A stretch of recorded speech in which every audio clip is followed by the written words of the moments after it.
Woodward Sports Network presents a sports show that's more than just sports. Welcome to The Bottom Line with U of M great and former NFL star Braylon Edwards and Ryan Ermanni. Sit back and let's talk some Detroit sports right now on The Bottom Line.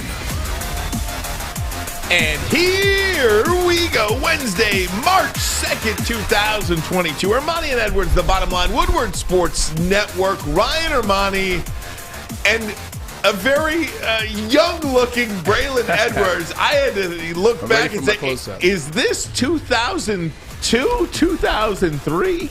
Well, Alex, I'm ready for my close-up, man. You know what I'm saying? It's one of those things where I went to the barbershop and my barber socks, he says, hey, look, you just look bored with your hairdo. You look bored. What you got going on. He said, man, let's look. Just sit back, relax. I got you. And shout out to Socks, a.k.a. Tay West. He's right around the corner. He's right at Berkeley, 13 Mile and Coolidge Highway. So appreciate you, buddy. Got me right, man. Now, I hope I'm not talking out of turn here either, but you had mentioned, Braylon, that you were considering taking off the beard as well. Yeah, I'm going to cut the beard. You know, I have been rocking the beard strong. I've been rocking the beard since 2010. Since Harden? Before Harden? Yeah, 100% before Harden. But more before Ross, too. But in 2010 and 2017, I stopped cutting it. I just kept it going. Kept, taking care of it, grooming it. But I stopped cutting it down to the goatee like I did once a year. But it's coming back. I feel like this is a good year. Show that face. This is, 1 year before 40. So I'm going to go ahead and let the face breathe, and I'm going to bring the goatee to your Maz style, probably June 1st. Wow. Tom Mazawey, if this guy cuts the beard, look out. Listen, the Lions need a new receiver. I'm telling you, man. I'm telling you. Or the Michigan Panthers. Ooh. Hey. I play with Jeff Fisher. If my guy Tawan Jones can play Yes, sir. in the USFL, this guy can I'm trying to tell you, be right when there. you man. have your hat on and you have it down low, from here, you are identical to LeBron James. Honestly, you look like LeBron James. Identical. LeBron James. The beard. Yeah. So I say you keep it, man. You say keep it? Yeah, but keep it because I look like LeBron James? No, that's if anything, I'd like you to shave. Yeah, if anything, I want you to shave it because of that. No, hey, happy Wednesday, guys. Happy Wednesday to you guys. Man. Big show for you today, guys. And I'll tell you, we had mentioned it during our show yesterday. Baseball is at the forefront once again. The first two series have been canceled. Now, big picture take on it, garbage. Just absolute garbage. I hope it ends right there. If it's just the first two series, Braylon, that would imply that the Tigers' opening day still would be on for April 8th here in Detroit. Still potential of that. It's something I want to get into, but I'll let you get there. I'll wait my turn. There was something big that happened in Michigan sports last night, but we will wait on that. Yeah, it's still on for April 8th if we are able to get the deal done by Monday, as I'm told. I think Monday at 5 p.m. if they can get something done. Then opening day is still on for the Tigers because they open up. Their first game, March 31st, was out in Seattle, I do believe. So the thing that you need to know is after the season, so after the Fall Classic, after me and Maz were excited that the Braves, they got a win, they got a championship, they were able to win the World Series, the players in the union, they sent out their first proposal to the MLB. The MLB did not respond for 3 months. Yeah. And then after that, players, the union, they countered right back, said, hey, cool, we're countering right back. And then after that, the MLB took an additional 6 weeks to get back to the players. Basically, what they wanted to do is what's happening now. They wanted it to get to this point so they could deliver an ultimatum before the deadline and then make it look like the players were going on strike. So everybody that's mad that the season's not happening will be mad at the players. MLB set this up from jump, and they should be ashamed of themselves. And we're going to expand on this in the next segment. Just want to briefly touch on it. NFL Combine going on, Maz, last night. I could just picture you and your lazy boy sitting there with some popcorn, maybe a slice of pie, but next to you, cheese pie, by the way. Not yet, brother. When does the actual activity start? Tomorrow, I believe? I think today. Tonight? I think tonight, yeah. But you start with all the interviews on the NFL Network. I mean, they're there in Indianapolis. They are there, man, and there's so much NFL news out there. We're going to rapid fire through the NFL. Hey, it's the off season, but really it's not. It's amazing how much news is out there, and we'll get to it. NFL off season, the two biggest seasons in our country. I have a super funny combine story. We can wait till we start talking combine. It's about Jason Garrett, or no, it's about Todd. What was his name? Todd Haley.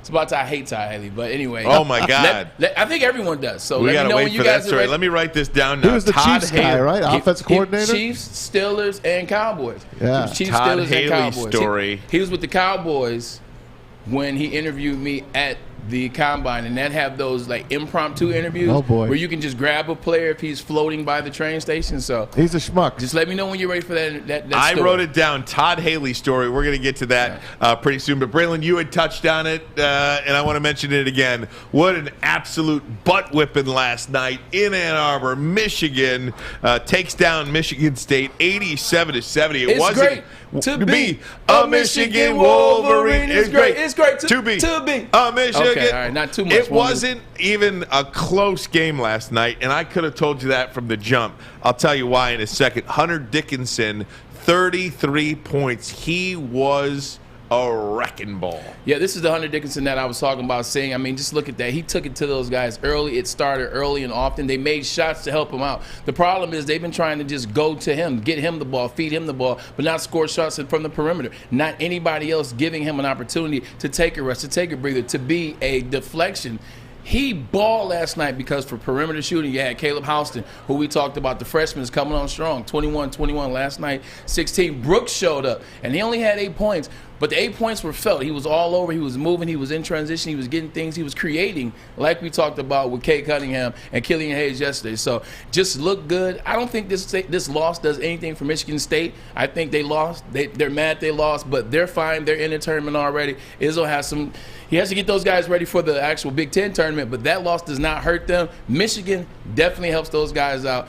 Hunter Dickinson, 33 points. Good job, big fella. However, got to get some more rebounds, man. 9 rebounds to me just isn't enough for the guy that's 7 foot 1 inch tall. I think the win squarely puts Michigan in the tournament, firmly in the tournament now, as a bye. Like, I don't think they'll have to play in that quote unquote play-in game at all. Michigan should be a 12-13 seed. Yeah, I mean, it's their 10th Big Ten win last night. I think they're in for sure. But now. 10-8, man, and if they lose the next 2, it'll be 10-10. I don't think they will lose the next 2. It's the best conference in college basketball still. I mean, every night is a grind. I mean, you're talking about going to Piscataway, New Jersey. I mean, you're gonna have to fight. Rutgers is on the bubble now. Well, their first 4 out now is Rutgers. But that's what I mean. Yeah. I mean, up and down the conference, you got teams that are fighting and clawing. It's been a killer. It's been a killer for the better part of the last decade and a half. When was the last Big Ten team to win a championship? Michigan State. How long ago? 2000. Wow. No. Yeah, you're right. Yeah, wow. Michigan State. That long ago? We've had teams in it. Illinois lost to North Carolina. Yeah, Michigan lost to Louisville. Twice. Michigan lost to Villanova. Michigan State lost to Duke, I believe. So we've had teams in there. But yeah, it is Michigan. Jeez. Wisconsin made a Final Four. Oh, they lost to Duke. Yeah. That was a hell of a team. That was one of the best NC tournaments in a long time. That Wisconsin one, that was Duke. Kentucky was undefeated. I rode that Wisconsin that year. I rode them all the way that year. That was a hell of a NCAA tournament. I think that was 15. Sounds about right. I think that was 15. Yeah, so we got a big show for you today. Brad Holmes spoke yesterday to the NFL Network. It was 7 minutes of an interview. Wow. We're going to play a couple of different clips of that interview too, Braylon, because I'm excited about the Detroit Lions. And I've mentioned it before, I'm one of the sickos that thinks this is the regime that's going to finally turn the corner and get it done, win playoff games, I don't think plural. But again, I don't think you're sicko. I think a lot of people, a lot of Detroit Lions fans, and a good number of Detroit Lions fans are taking a wait-and-see approach because they have dipped their toe in this water before. They have felt like they have bought in before, and they have only allowed themselves to be let down. I am going to do that again, but everything this guy said was how I feel. Everything that this guy said, I'm talking about Brad Holmes now, because we always hear from Dan Campbell. I mean, the guy's a walking motivational speaking person. I'm really excited about Brad Holmes. I think he's got a track record. You're going to hear from him coming up later in the show. I don't think your optimism is wrong. I don't think it's placed in the wrong hands. Like the good thing about having these conversations, I've never been a Detroit Lions fan. Like when I was young, I wasn't a Lions fan. When I was playing, I damn sure wasn't a Lions fan. I'm not a Lions fan now. I just love the city. So when I comment, it's non-biasness. You're right to feel the way you feel about this regime. They've shown it. The regimes before, they didn't show anything that fast. We were like hoping and hoping and hoping, or waiting and waiting and waiting. And Jim Caldwell to a certain extent. But last year, what you saw a team that was undermanned. You saw a team that didn't have the superstars. They didn't have the Pro Bowl players. They didn't have the perennial All-Stars.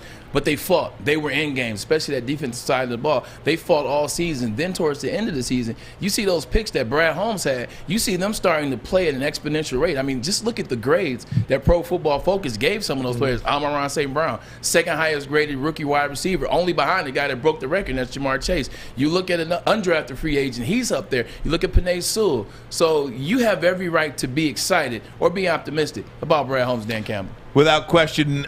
So that's a little taste of what's to come today. We are going to start with Major League Baseball, though, after the break. Rob Manfred spoke to the reporters yesterday. Max Scherzer spoke to reporters yesterday. And just an overall sense of where we are with baseball right now. It was a beautiful day today. Man, yes, the sun was shining. You're in March, a hint of spring, and you're like, okay, baseball. And then you're like, not so fast. No. So we'll get there. Baseball's killing themselves. The number one reason, in my opinion, baseball is out. Let you know what that is. Coming up next, Ermanni and Edwards. Woodward Sports Network, the bottom line. It took exploring 50 different formulas and hosting countless taste tests, but we believe Gypsy Vodka is the smoothest vodka on the market. Don't believe us? Ask the owners. We're Mike and Adam Kazanowski with High Five Spirits Distillery. We're in close to about 1,200 locations throughout Michigan. We wanted to create a brand that was geared more towards freedom, love, adventure, and at the end of the day, we really wanted to tell a story that inspired other people to take risks, follow their dreams, whatever that might be. We don't like to brag that we are the toughest sports network in Detroit, but we do have a guy named Darren McCarty on our side. Lemieux and McCarty, who've had a good knockdown drag up. There they go, right on the whistle. They were talking to one another. Woodward Sports. Hey, everybody, it's Maz from MyBookie.ag. It's where I put my sports wagering in. I hope you do as well. It's a great interface. You can put it right on your phone's homepage, hit that button, log in, and you're off to the races. You can bet the races as well. That's right. Don't forget to use that promo code Woodward. They'll double your first deposit all the way up to $1,000. That's it. Promo code Woodward. Bet anything, anytime, anywhere. Last night, Michigan, -4.5. It looked like a sucker bet, but they covered. And what was the over-under? 144? I don't know what the over-under was. It was 144. It looks like they went over on that as well. I had MSU in the points, I'll tell you right now. Oh, you sicko. I don't know what to tell you. I did it. I went against them. What'd you lose? I just lost $20. Okay. That's all. That's a big bet for you. It is. That's a big bet for Matt. Big bet for Matt. I should have taken Michigan. With Alex. You should have taken Michigan. I know. When it looks too good. It usually is. It usually is. MyBookie.ag. Bet anything, anytime, anywhere. Just use that promo code Woodward. If you have a gambling problem, please use the Michigan Gambling Hotline, 1-800-270-7117. Go Blue. This is a special report from NBC News. And the other shoe has finally dropped in the ongoing baseball wars. The acting commissioner, Bud Selig, the owner of the Milwaukee Brewers, has just made it official. The remainder of the regular season and the entire postseason, playoffs, and World Series have officially been canceled. There you go, 1994. Bob Costas delivering the news on NBC Breaking News, along with Tom Brokaw. The reason I was laughing, Maz, is because Maz says, I bet on Michigan State last night. They lost. Well, you should have taken Michigan. No kidding. No kidding. I just looked at the Spartans getting the points. I'm like, they're going to cover. Well, look, they're going to cover. That was, to me, the biggest sucker bet in the world last night, because you have Michigan State, who just came off beating a top 5 opponent in Purdue. You have Michigan just coming off a loss at home against Indiana. Illinois. Yep. Illinois. Michigan State beat Michigan, pounded Michigan earlier in the season, and Michigan not only opens up as a 4-point favorite, that line goes up to 4.5. Like, that just tells you everything you needed to know. Just told you everything you needed to know. Those games like that come around 2 or 3 times a year. Damn it. Yeah, an interesting thing, Damn it, the hell. Yeah. The interesting thing, too, is, kind of like we talked about yesterday, is Michigan finished the first half of that Illinois game pretty good. Like, that last 3 minutes, they made a run. They made some shots towards it. They stopped Illinois a couple times. And then in the second half, they tied Illinois. They were 47-47. So I knew coming into this game against Michigan State that they finished that game well against the Illini, who at the time were the best team, or who probably still are the best team in the Big Ten. So it gave me hope for last night, and it gives me hope for the tournament. Oh, and how could I forget, Maz? Tom Izzo also going for the all-time Big Ten Not so wins fast. record. But I'm just saying, like, with all of that, Michigan's still a 4-point favorite, and it goes up. I mean, it's like, how do these guys know? That was a sucker. And it wasn't like a last second. Where are the spies at? Right. It's I let Almay talk me into it. No, it wasn't like it was a last second. But if you're Almay, you're like, this is easy money for the Spartans. Easy, right, Right? Almay? I mean, easy money for the Spartans. Alex, I mean, everything pointed to a Michigan State win last night except the spread. The final score. Yeah, that's exactly what I thought. It's like, this is the month of Izzo. They can at least cover. If they lose, they'll lose by less than 5. Surely enough, they don't do it. And I could talk forever and ever on this game, but I'll give you a quick 20 seconds. This is probably one of the most crushing losses of my Michigan State fanhood, just because there's a little bit of doubt starting to creep in with Tom Izzo. Because if the month of March was really the month of Izzo, we would have covered this game, or at least not lose by 20 points. That's in my opinion. Hey, put that Hunter Dickinson tweet up. Yep. Where he calls out the about it. months. January. I don't think I want to, man. Yeah, put it up, Almay. January, February, Marteli. Isn't that great? That is. That's great. He got the first 3 I'll letters tell you, right, for man. Sure. He was a ruffian last night with Izzo and that bench. He was yapping. Yeah, you saw Hunter Dickinson from the get-go. Like, something was different in him last night. You could tell that he really wanted to thrive in his rivalry. You really could tell that he wanted to win in front of the home crowd for Juwan, get this team moving, get this team getting ready for the tournament. Because from the first bucket he made, which was the very first shot of the game, he was yipping at Michigan State. He made the little jump hook, turned around, his little stiff run. He runs like this. He was feeling it. He looked at Michigan State's bench, came down, scored again. He yapped at him again. They fouled him. He got an and one about a couple possessions later. He was yapping from get-go, and he got 33, man. It showed. I'm having too much fun with this conversition. Let's do this now. Go ahead. We'll do baseball next segment. Yeah, absolutely. Phil Marteli. I want you to hear what he said I after love him. Phil Martelli's been here for 2 years now. Yeah. I have never known how much I love Phil Marteli. Yeah. The guy is just a gem. He's Why a do I gem. not see He's Phil a gem. Martelli ever? Phil Martelli after last night's game. When somebody asks me to serve, whether it's go on the radio show or at practice run foul shooting or run our finish drills, that's what I'm here to do. I don't really I don't need affirmation. I don't need somebody to tell me, hey, you're a good. No, I know. I know. First and foremost, I know I'm a good person. And if I can exhibit that to these young guys, and therefore they allow me to coach them, and we could keep getting better, then that's enough for me. I don't need somebody to say, oh, wow, what a coach. I'd rather be a good person than a good coach. I just love this guy. And not only that after last night, but Braylon, I mean, he's talking about, when Juwan Howard got suspended, he's like, look, Juwan Howard is the head coach of this basketball team, and I'm not sitting in that chair. That chair is going to be empty. That's Juwan Howard's chair. But this much I know about myself. I can run and practice, and I can manage a game. Yeah. And then after that game that they won, the first one, he says, don't look at me.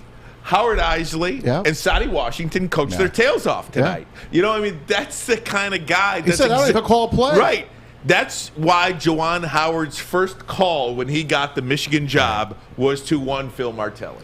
Yeah, 2 things about this. One, you can tell this is a guy that has had a lot of success. St. Joe's, 1985, 2012, 2017, I believe. 2012, excuse me. Had a lot of success there, but still loves the game, still wants to be around the game, still wants to give back to the game, and that means helping Juwan.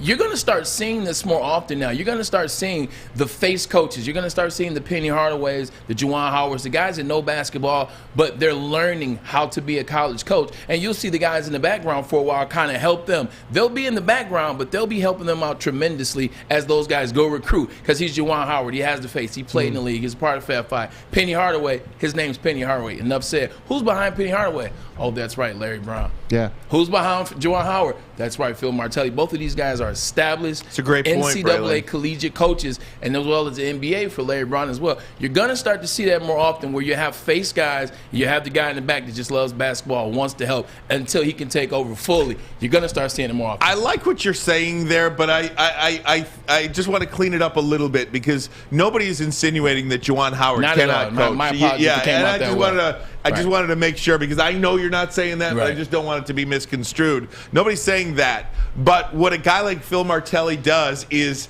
he adds and aids Juwan Howard into a college coaching atmosphere. 100%. How to do it with the rules and this, that, and the other thing. Just kind of, it's like a coach for a coach.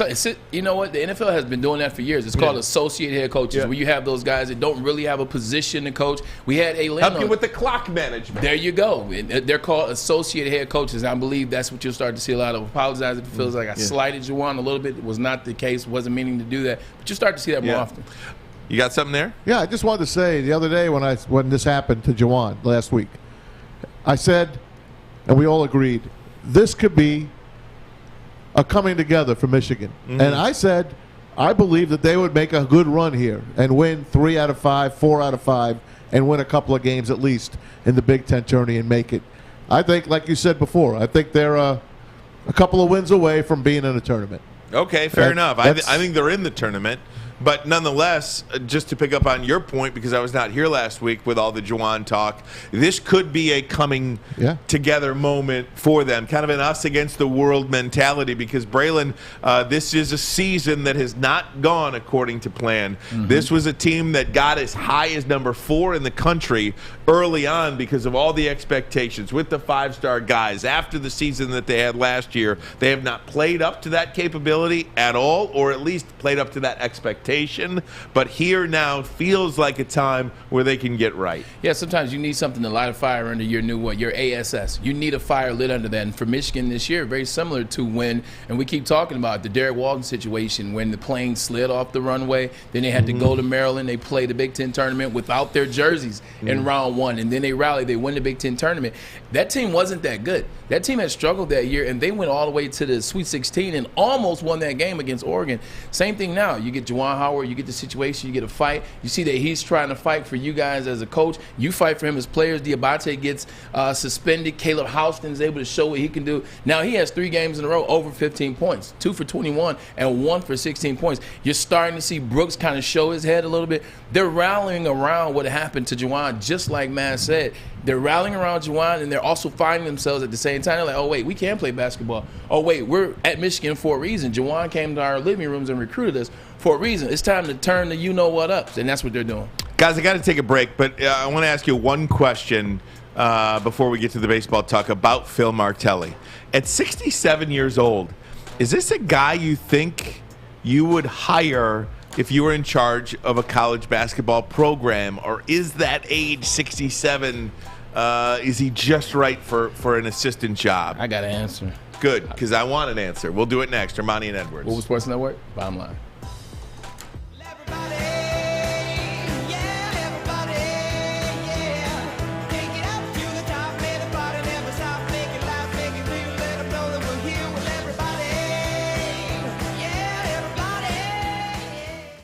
What do you get when you mix fresh, juicy, hormone-free chicken with our savory signature sauces? The best damn wings you've ever had. Wing Snob Traditional Wings. Try our Jamaican jerk or lemon pepper. And we toss them to perfection. When your wings are this good, it's easy to be a snob. Order online at wingsnob.com today. Wing Snob. We just have better wings. Hey, gang, I want to tell you about Les Stanford Chevrolet, located in Dearborn on Michigan Avenue. Les Stanford, your Corvette king. That weather is starting to turn out there. You want to look good, feel good. You know, head over to Les Stanford. They got your all the Corvettes you need. That GM announced all new 2023 Corvette Z06 flat plane V8 capable of 670 horsepower, making it the most powerful, naturally aspirated V8 in production. How about 0 to 60? 0 to 60 in 2.6 seconds. CorvetteKing.com, CorvetteKing.com, or for all your other Chevy or Cadillac needs, head over to LesStanford.com. LesStanford.com. Find new roads. Of course, tell them that Woodward Sports sent you. That I know for sure will get you a discount. Absolutely. That will get you a discount for sure. So we're going to get to the baseball lockout. We'll get to some Lions talk momentarily, but I want to stick with this win over Michigan State yesterday for the Michigan Wolverines. Kind of a coming together moment, it feels like right now for this basketball team. Phil Marteli, this is the first time that I never paid attention to St. Joe's other than a couple of times in the tournament. He was there for 24 years. I did not even realize that he was unceremoniously let go from St. Joe's. Jameer Nelson and Delonte West, that's the one I remember. Yeah, kind of wrongly let go. They loved him there in Philadelphia. I did know that when Juwan Howard was rumored to be in the mix for the head coach at the University of Michigan, everybody, the first name they said was, you get Juwan Howard and Phil Marteli because somehow, some way they had a relationship, and that was the first call he was going to make. He comes here. He's been quiet.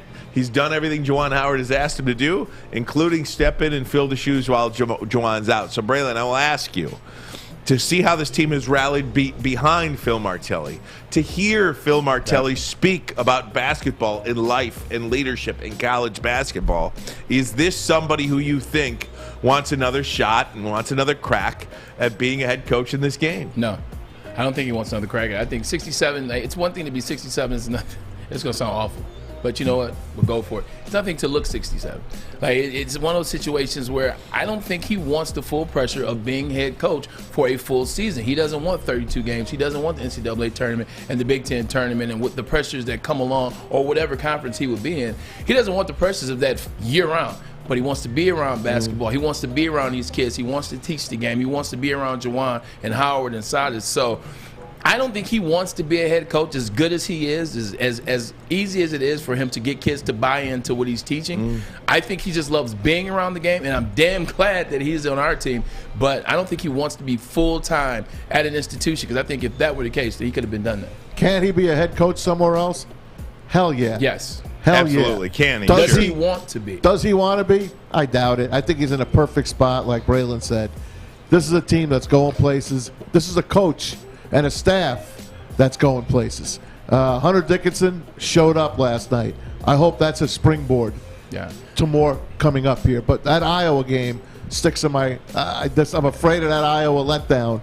Not a letdown, but Iowa's going to be waiting for him. And then you got Ohio State after that. But Phil Marteli, stay here with us. Going back to Phil Marteli, it's one of those things where when he's been coaching the last two games, you've seen him.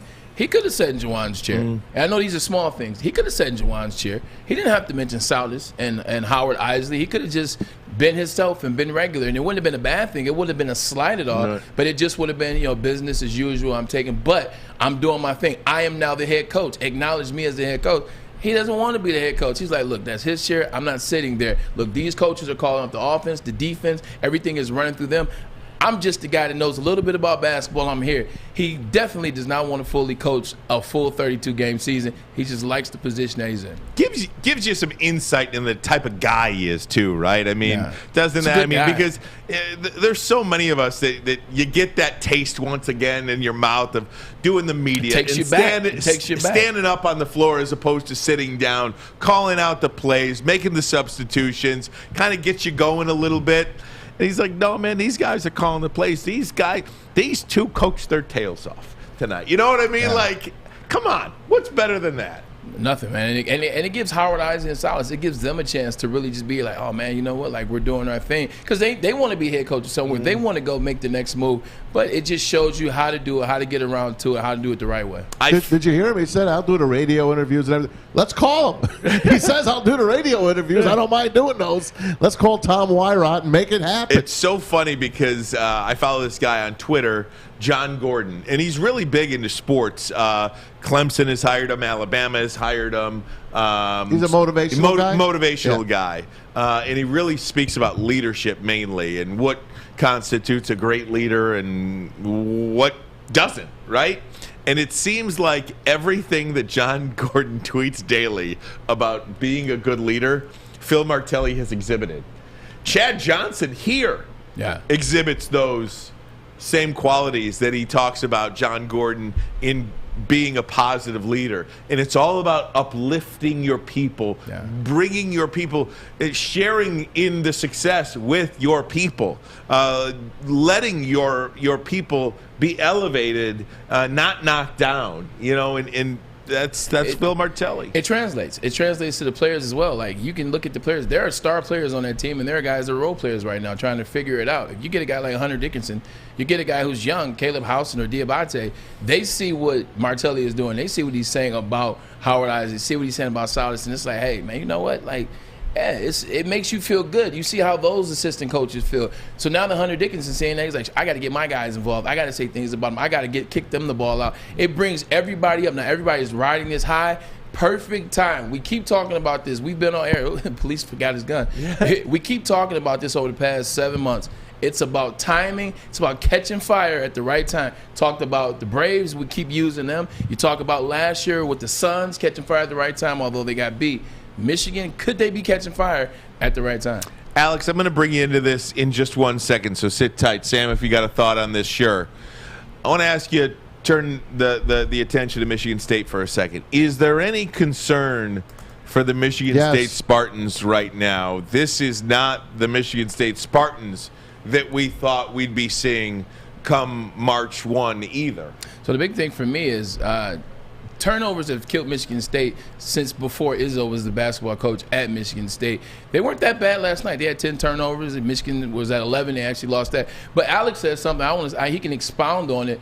But he talked about the big guy. Michigan State doesn't have a big guy. Michigan State has typically had a big guy that was athletic, guy that can, shoot the three as well as out-rebound guys, be athletic in the paint. They don't seem to have that this year. That was the problem last night. Hunter Dickinson dominated the paint. Now, he only had 9 rebounds, but he scored 33 points. I think that's one of the huge problems that Michigan State, and I stole this take from Alex Mayer, so that's all this guy over here. Michigan State has lost 4 of 5. They've lost 6 of 8. Alex, where are you right now with the Michigan State Spartans? Can they turn this around? Do they have the ability to turn this around? Do you expect them to turn this around on anything based on what you've seen other than, well, it's Tom Izzo and Michigan State?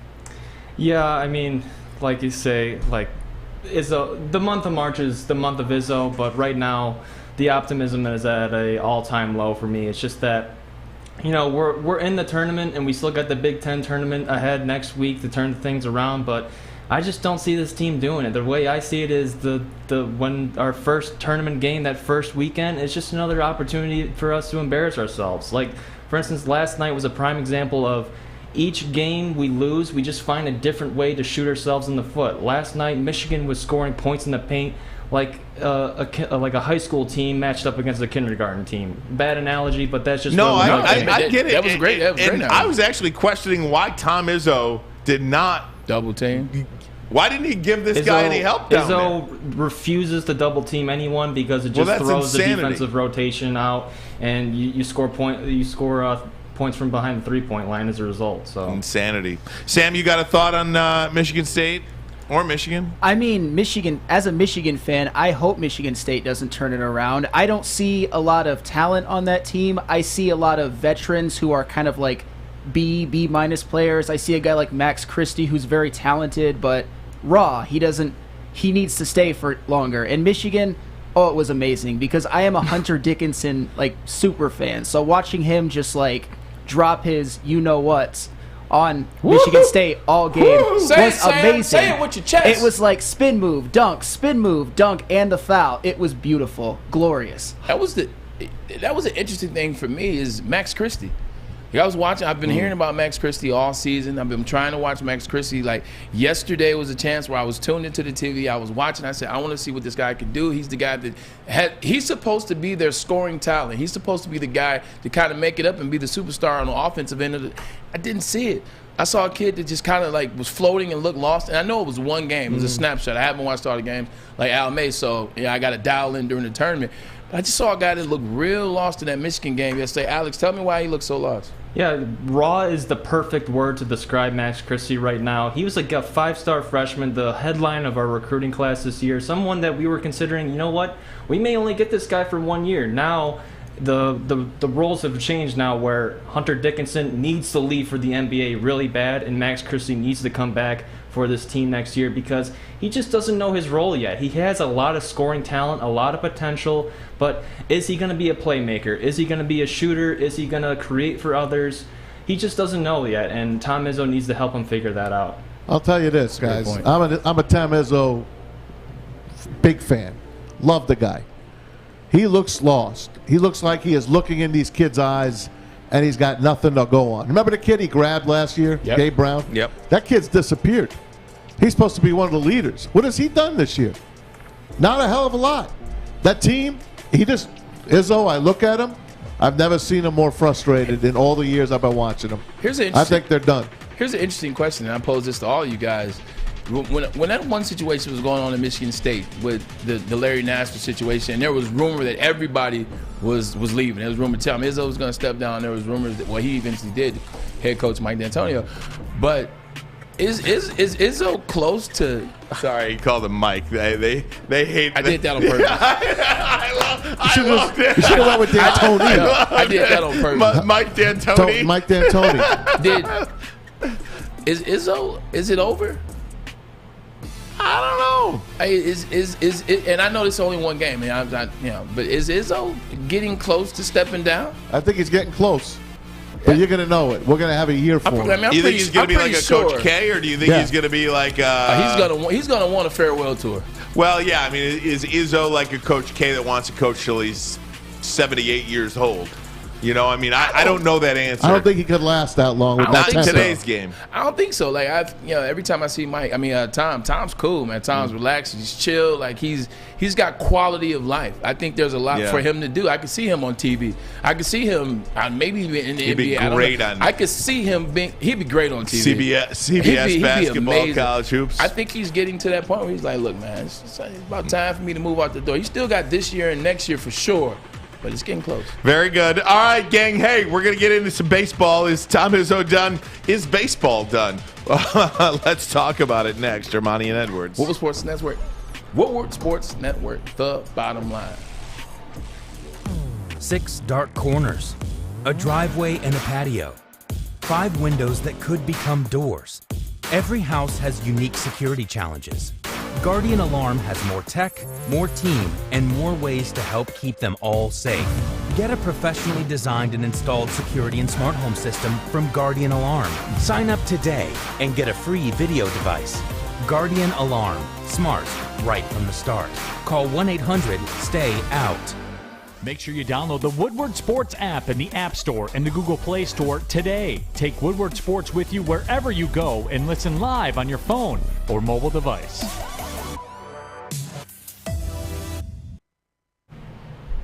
Planet Fitness, where your essential is. Oh, I had it though. You see the Planet Fitness studio? Oh my God. $10 is all it takes to get your membership at Planet Fitness right now. Your fitness is essential, or you can even get a black card for $22.99. Maz, the black card. What does the black card give you? I'm all about the massage chairs. It gives you massage chairs. It gives you unlimited tanning and access to over 2,000 locations. And guess what? Worldwide. You get to bring a friend or family member with you. So every time I go, I get to bring a friend? 2 for 1, baby. This is crazy. They even have new locations. I want to say Detroit Midtown. Yep. The Detroit Performance Center where the Pistons, the Crews play. Excuse me.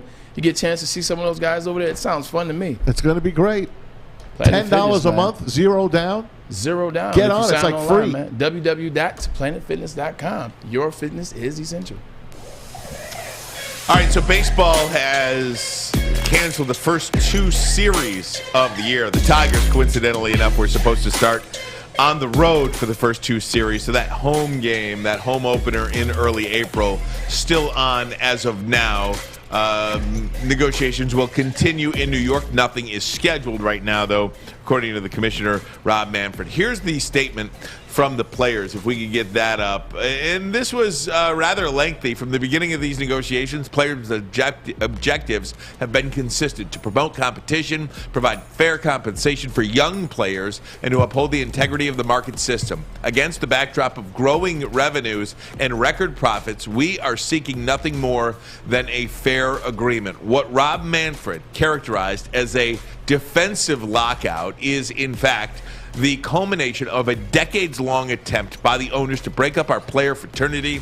As in the past, this effort will fail. We are united and committed to negotiating a fair deal that will improve the sport for players, fans, and everyone who loves the game. Now, Max Scherzer, one of the players' representatives, he had a press conference yesterday speaking to the fans, speaking to the reporters about what this lockout is all about, what they are trying to, in terms of the Players Association, what they are trying to accomplish in these negotiations. Yes, as we navigated through the process, we still feel that there's dollars to be allocated towards them that would fairly compensate their contributions on the field, more so than what's on the table at this point. And as players, we recognize that and continue to fight for those guys, that it's not about Andrew or me in the free agent level, that it's us as the free agents looking backwards and realizing that we need to allocate more of those resources to them.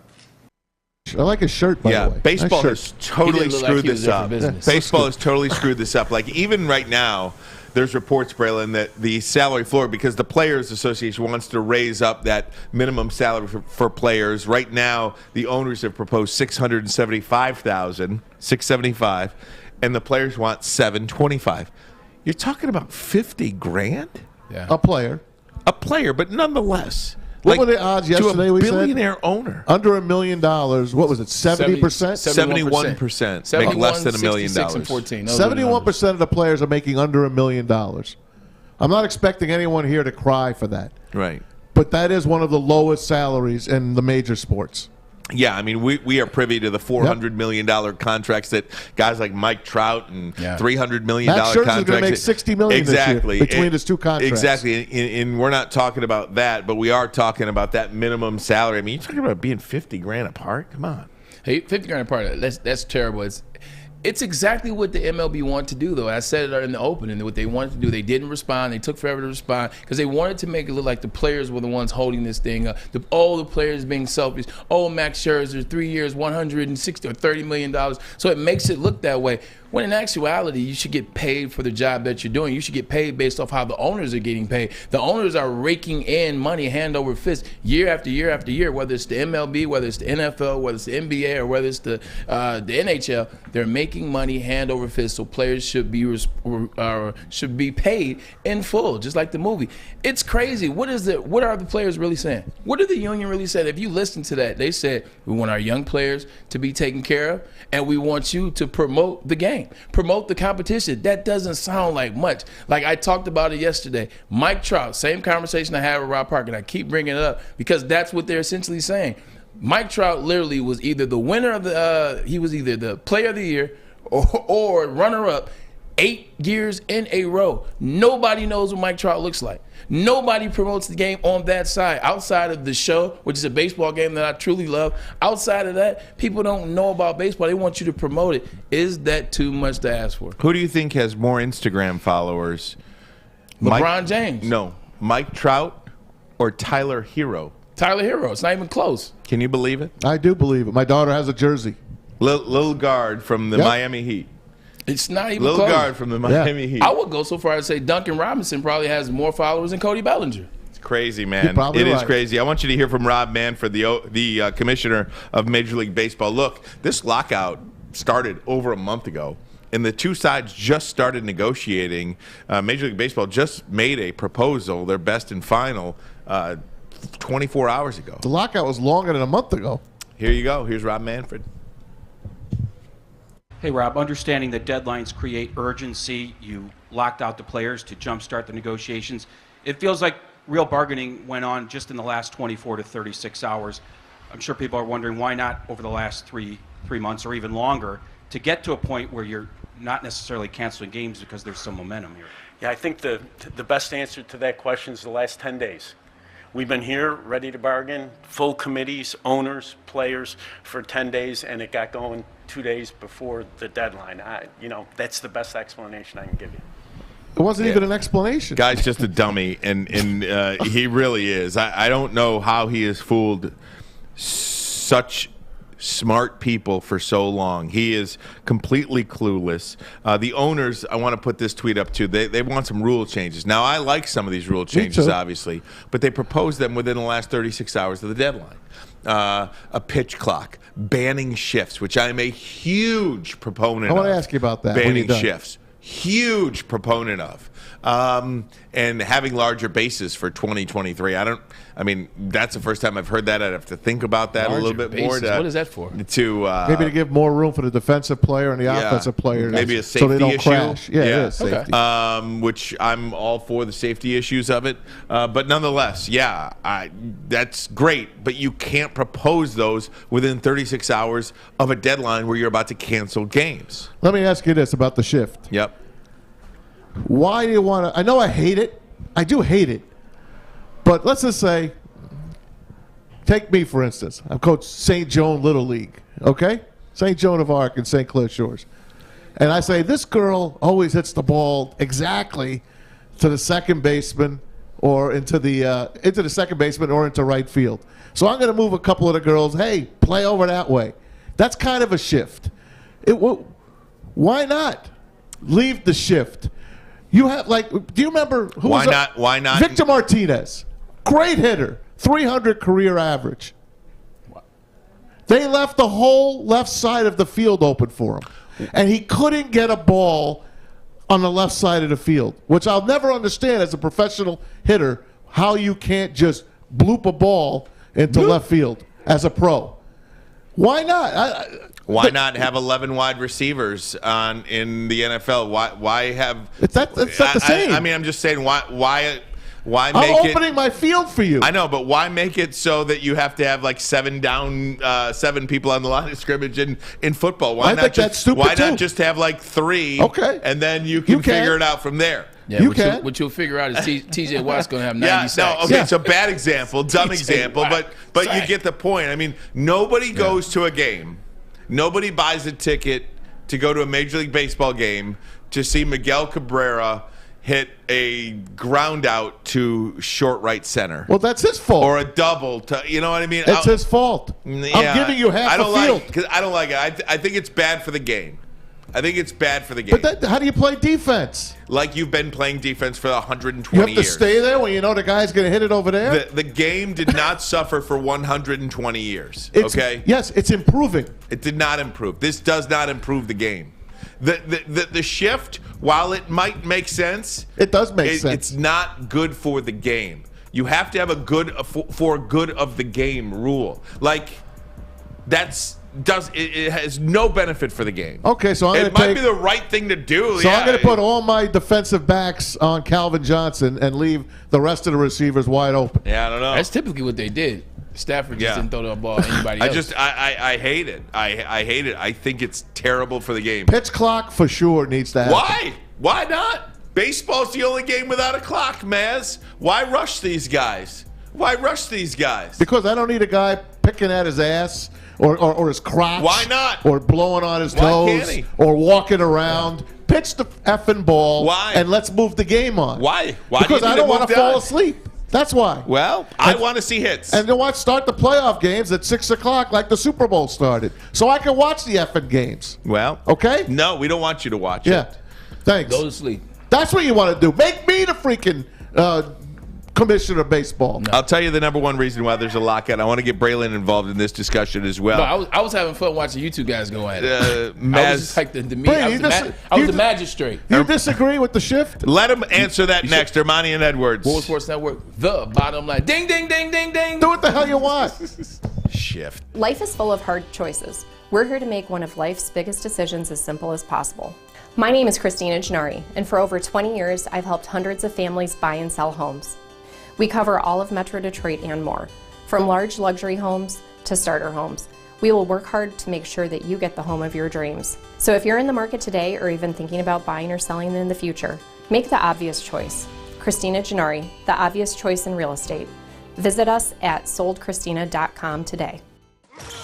Think you're a big shot? Oh, excuse me, it goes down. Think you can make the big shot? Washington fires and hits. Woodward Sports wants to send you to the finals for college basketball April 2nd through the 4th in New Orleans. That's right, you and a friend in the Big Easy. We'll take care of the airfare, hotel, and tickets to see the finals for college basketball. Listen Monday through Friday to the Morning Woodward Show. Big D Energy. And the bottom line for your chance to qualify. If you can make the big shot, you and a friend are getting out of the cold into New Orleans. Got it. Keep listening and watching for your next chance to win. Powered by Planet Fitness, Syntron, and the Sports Marketing Agency. And it's over. Anything can happen in March. Hey, gang, it's Maz for the Foaling Warehouse in Hamtramck and your hosts, Chris and Noni Hunt. What is foaling? It's throwing a football down a bowling lane. That's right. You can do it by yourself with a bunch of friends. Couple ways to play. $10 unlimited open play, or you can have a private lane reservation. 10 of your closest friends or 10 people you can't stand. You can have the whole lane for yourself. 2 hours, cost you $120. If you want a drink, they got your drink on for you. Several full bars, over 100 beers, and a $2 mystery beer machine. You hungry? Bring your own food in. Have a picnic for all we care. Go to the Foaling Warehouse. You can even order your food in. Just go get your foal on at foalingwarehouse.com. Braylon, get into this discussion. Maz loves the shift. I don't love it. I'm just saying. You love it. It's defense. If I'm going to put everyone on the right side, hey, you make it $5 million, $6 million. Hit it to the left side. Here's. I'm giving it to you. Here's a good reason to get rid of the shift. The best reason I can give you. I think it's bad for the game. I don't think it does anything to create excitement for the game. Because I think offense does sell tickets. Right. I think offense gets people involved. I think people go to the games. Sure, if you want to see a no-hitter, that'd be incredible. But people go to the games for offense. When you are stifling offense, you are dumbing down your product. You are making it less exciting, and therefore not adding fans, not growing fans. And I think that's baseball's biggest problem right now, is that people simply don't care about the game. Yeah, and I think for that, baseball's trying to be like, as the owners, baseball's trying to get in a situation where they can become like the NBA. The NBA, you see Steph Curry, you see these guys scoring at an exponential rate right now. In the NFL, you saw them kind of dumb down the rules. They implemented a ton of rules to protect the quarterback, to protect the offensive lineman, to protect the wide receiver. All these rules were put in place so they could score more points. So the MLB is looking at it that way. The difference is MLB trying to to add the shift or get rid of the shift. That's not helping the safety of the game. That's not helping the players. At the end of the day, I agree with Maz. Like, shoot, if we do this, if we know you can't hit over there, then we should be allowed to shift. Absolutely. You should just work it off season. Get your butt, pick your bat up, Mr. Lefty, because Victor was left-handed last time I remember. Pick your bat up, work on it all off season. How can I pull the ball? How can I pull where it's open? Then you set them up next season. They're expecting you not to be able to do that. Boom, now you're dropping the ball right there in the hole. I get what you're saying. They're trying to create more offense. You want to see it. You want to create more offense, need to hit more balls. Because guess what? Chicks dig the long ball. Ask Giancarlo Stanton about that. It's true. I mean, look, and you're totally right. Every advantage in the NFL belongs to the offense. 100%.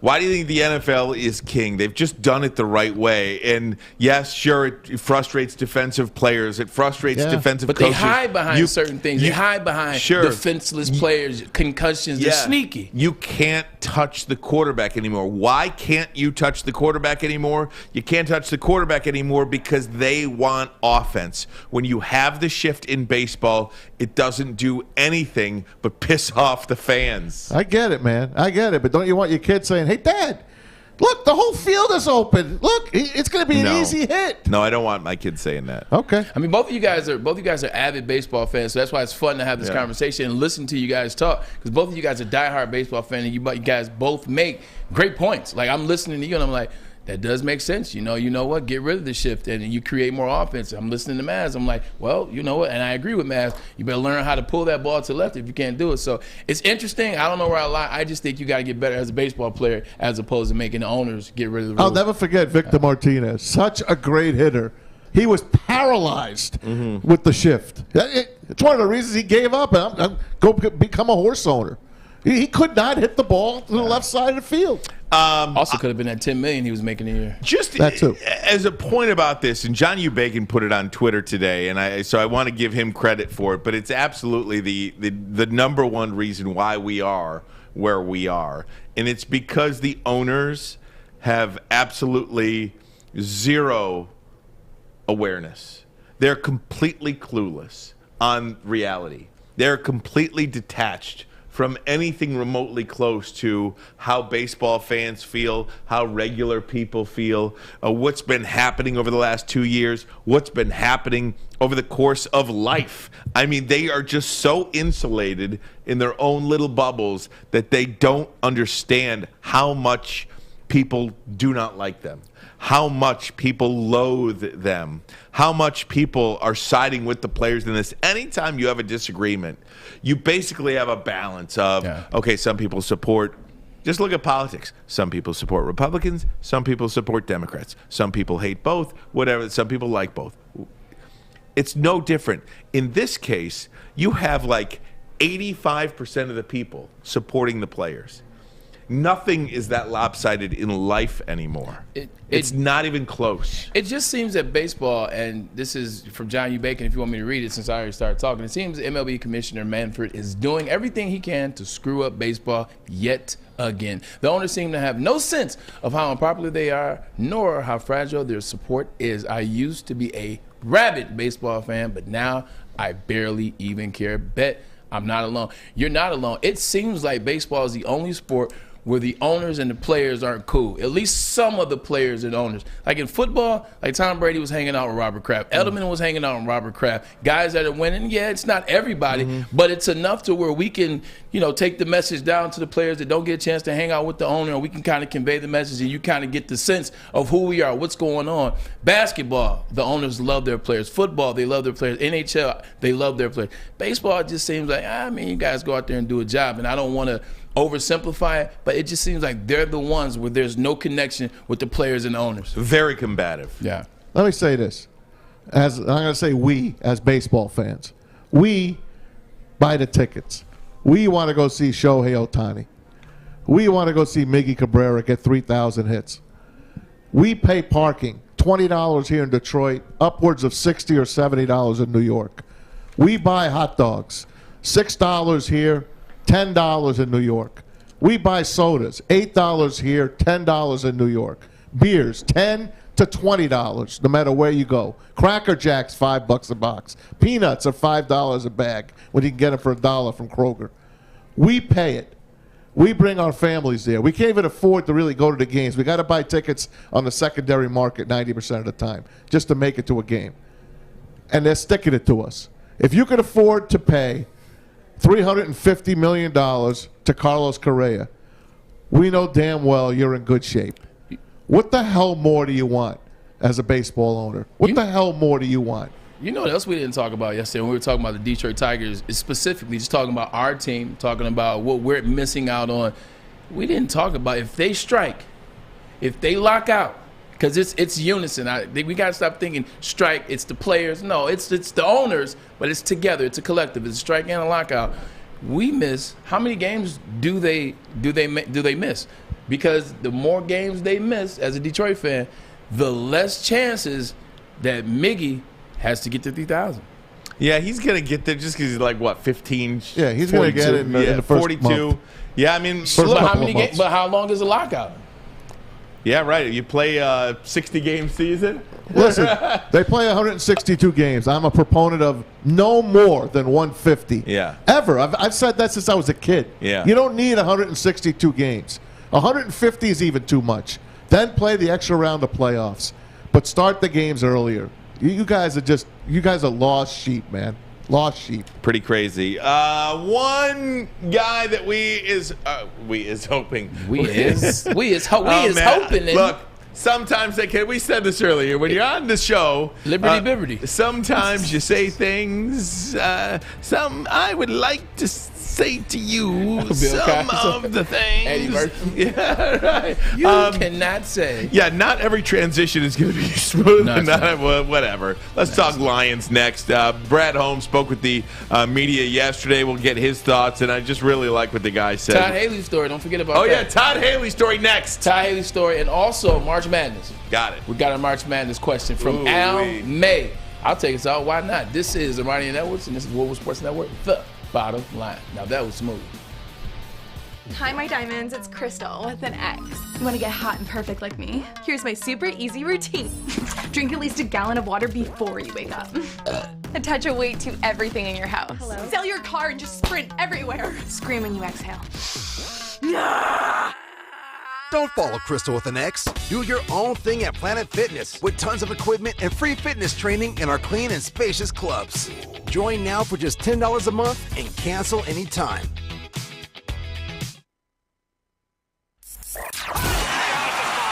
Three NBA championships. Detroit fans were there. 11 Stanley Cups. Detroit fans were there. 4 World Series wins. Detroit fans were there. And that one Lions playoff win in 1991. Yeah, Detroit fans were there. Woodward Sports, where the fans are. Hey, gang! Woodward Sports is sending you to New Orleans. I don't know why I laugh about that. You hung on that hey, gang. Yeah, to see the college basketball finals. Listen, Monday through Friday to the Morning Woodward Show. Afternoons with Big D energy and drive time with the bottom line. Want more chances to qualify? Make sure you are following Woodward Sports on Twitter, IG, and head to woodwardsports.com. From now to March 25th, that means you got just under 4 weeks go. We have 60 on-air qualifiers. We have one each day per show. And guess what? We have one coming up. We have a question for right now. 25 social media online entry, Twitter, IG, and woodwardsports.com. Please follow us there. Airfare, hotel, tickets, game, everything is included. Everything is included. Win a trip to the finals for the NCAA basketball championship game. And you know, because of copyright infringement, we can't say what it is, but I'm pretty sure you know what it is. Which is so dumb, by the way. Dumbest stuff ever. I mean, yeah, don't promote our stuff. Yeah. Don't say a word that everyone knows. Right. But we want you to talk about us all the time.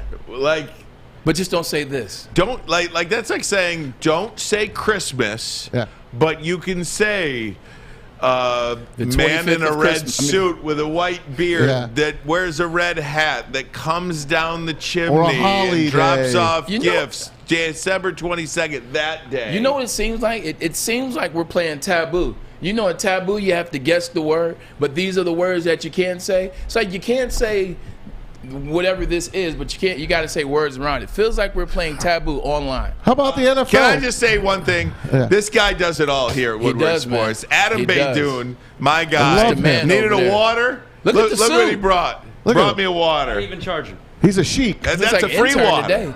That's a free water. Well, no, he's going to need me to pay him for something today. You look like Ryan's He's going to ask for today. a favor at some point. We'll do the qualifier for the Can you wear your goat mask? college basketball finals. Oh, but we got to do the question in the next half hour. We're going to do the qualifier. What are you talking about? Yeah, the question is how you get to the qualifier. Yeah, but we don't want anybody to answer right now. Oh, we don't? We don't? Oh, okay. We're going to put something out on YouTube. Yeah. And you follow it up, and we'll get you a winner. I'm not tripping. All right. Do you want to do it now? Before we forget?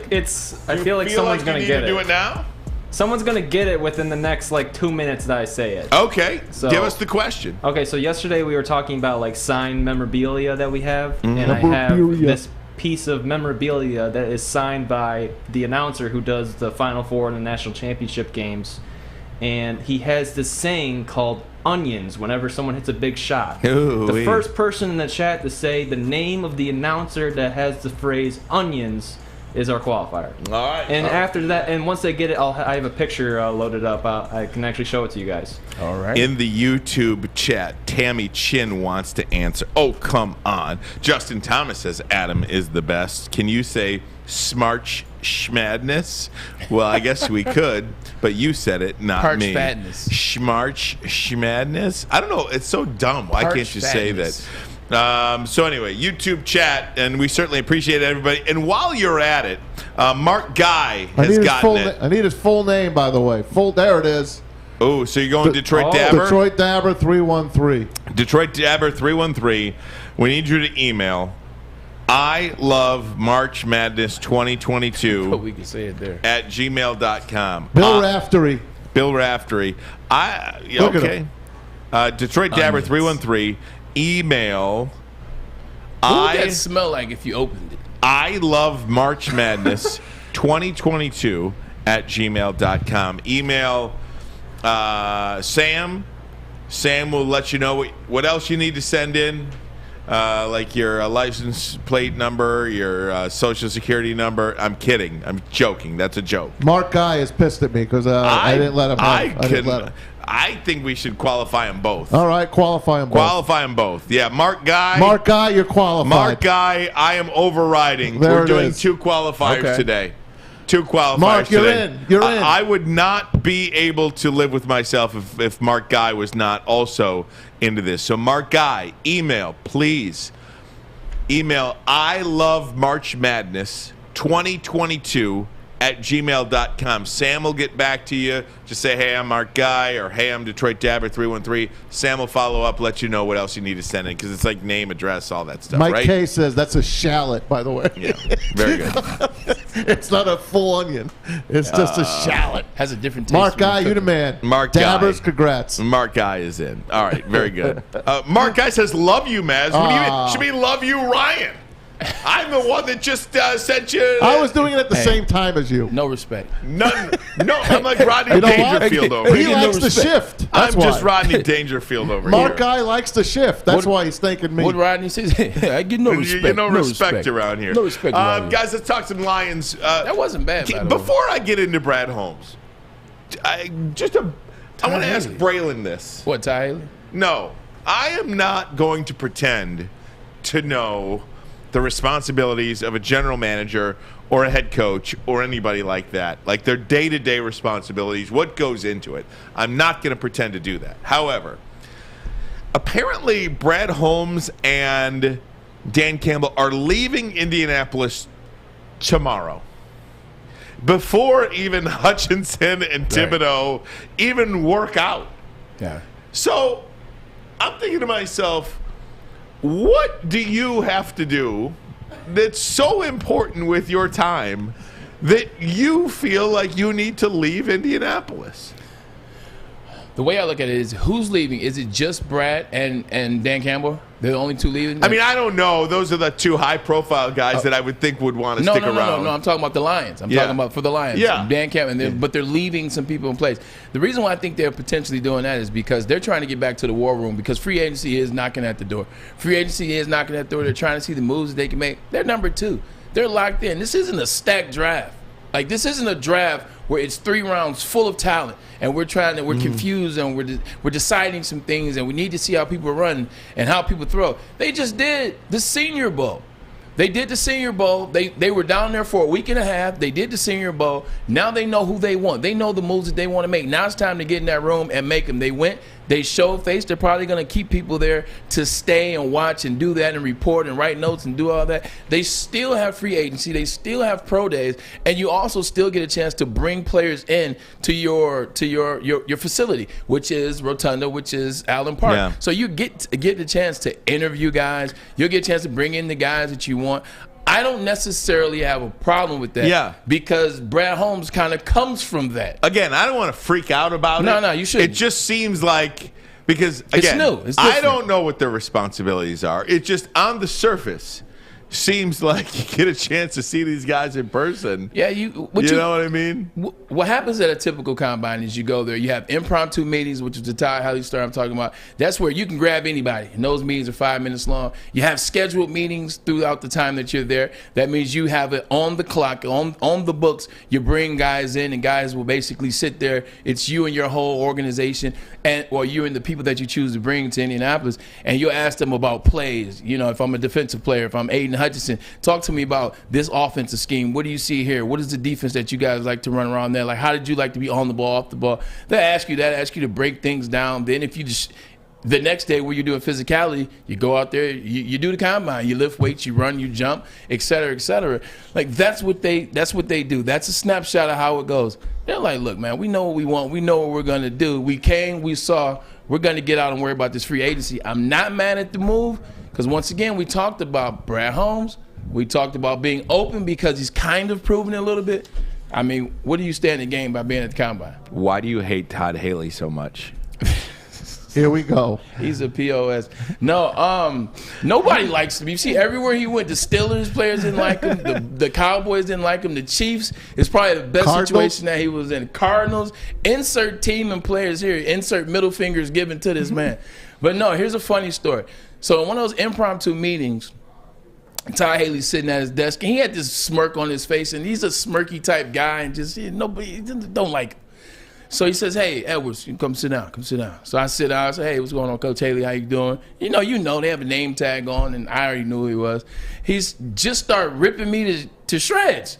Like, it wasn't questions. It was like, he was like, "Yeah, you're a big guy," but he said, "You don't block that well, and your routes they aren't really that crisp.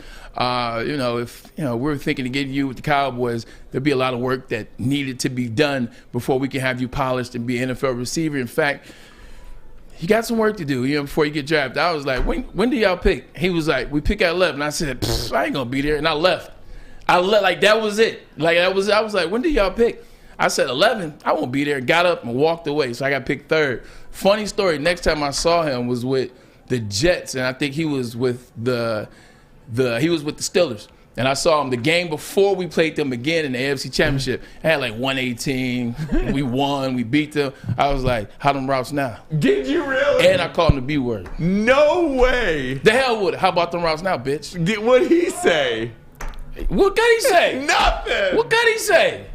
Like, I don't mind you giving me constructive criticism. Like, I don't mind. I knew I was 22. You're not afraid to be coached up? Not at all. Jerry Rice said he was working till he was in year 18, still working, trying to perfect this craft. I know I had work to do. But you don't sit me down and start the convo with, this and that and blah, blah, blah. I'm like, first of all, you never seen a wide receiver block like me. Second of all, I can clean stuff up. But why are we starting this way? This is all in my mind as I'm waiting for him to shut up so I can ask him. I already know they pick 11. But I had to ask so I can drop the B word on it. How great is that, Maz? Good for you, Jack. That is Love sweet. that story, dude. Hey, man. Oh, it was. I told you it was a good one. Look for that one later is he on working now? Twitter, Is he Facebook, back on and somewhere? Instagram. I'm surprised he never went to the college ranks. He just seems like a hard nosed college Not surprised coach. why he didn't get any head coaching job. No one likes him. Or He's not another a guy one you anyway. like. Jason Garrett fired him. Like, no one likes him. Nobody likes Jason Garrett. No, they love Jason Garrett. No, they love Jason Garrett. Nobody likes Todd Haley. Yeah, nobody likes Jason Garrett either because he loses 8-8, king of 8-8. He should rename himself. He claps 8-8. a lot, like you. You know they have medicine for that. Oh, you say he claps a lot. Yes. Okay, I Not promise duck I'm going to get to Brad Holmes' audio that I've been teasing for an hour and a half. Ermanni and Edwards. Woodward Sports Network, the bottom line. Everything that we've hoped for, finally. He's going deep, right side. Oh, that is Edwards out there. He goes up in the air at the goal line. Hey, it's Braylon Edwards here, wanting to welcome the sports marketing agency to Woodward Sports Network, to the family. Glad to have you guys. For the last decade, the sports marketing agency has literally leveraged athletes around issues such as mental health and substance abuse.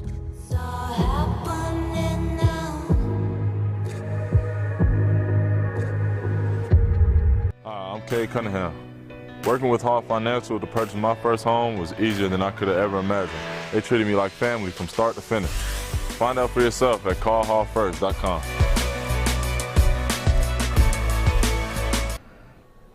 Hey everybody, Chili Peppers Tanning is where you get your vitamin D and get it quick. With Chili Peppers Tanning, you're going to find the cleanest salons in the D, spotless sanitized room, and trained certified tanning professionals. Don't forget, pick up the Australian Gold, the Designer Skin, California Tan, and Swedish Beauty Lotions. Join the Pepper Club. They got the best deals. They'll beat all competitors by $5. ChiliPeppersTanning.com. The hottest bulbs, the hottest deals, the darkest tans. your vitamin D headquarters, 26 locations, and more coming. Especially, they got their new one right down the street, right by 11 Mile and Woodward. How about that one? Check them out. We were there just a couple of weeks ago. It's chilipepperstanning.com. All right, here we go. Hour number 2, well into hour number 2 of the program. Thanks to everybody watching on the YouTube chat. Over 100 likes now. Thanks, Vinny, Tammy, Mike, Jesse, Justin, Doughboy Steve. Working hard in the chat. We certainly appreciate you guys, just to name a few. Thanks so much. If you are in the YouTube, if you're watching on YouTube, smash that like button for us. It helps YouTube get our content out. And the more views and all that stuff, the longer we stick around. Right? 100%. No, we appreciate you. One thing I want to say is, hey, you guys in the chat, you guys come here every day. You support us, man. You smash the like button. You give us content. Feel free to give us more content. What do you guys want to hear? What do you guys want to talk about? Feel free to ask us questions. Feel free to tell us what you want to hear, because we are the voice for you. We want to provide you what you want to hear. So feel free to give us more content in the comments. And if you want, you can even call us. We might even answer the phone. Yeah, we'll try to do that. 313-552-6322. I'll let you guys figure that out. Clompsaw says, we broke 200 recently, right? Actually, 200 has been our standard. Clomp sauce. Let's get to 250 today. Never thought I'd say clomp sauce come today. up with his name? Never thought I'd say clomp sauce today when I woke up. But clomp sauce, when you drop 200 likes per show during the live show has become our standard here on the Bottom Line. By the way, happy Ash Wednesday to I got to go get my ashes actually before 5 o'clock. Well, I got 7 o'clock mass. Yeah. I got to go to tonight. Very good. Fish Fridays are back, I guess. Absolutely, got to do it right. Maybe we'll catch a Fish Fry this year all together. I'd love to. Right, I love to, Let's man. do it. Get my sister. Well, we're gonna go do something tomorrow. You and me. You want to? Oh, you bowling night. Oh, sorry, Maz.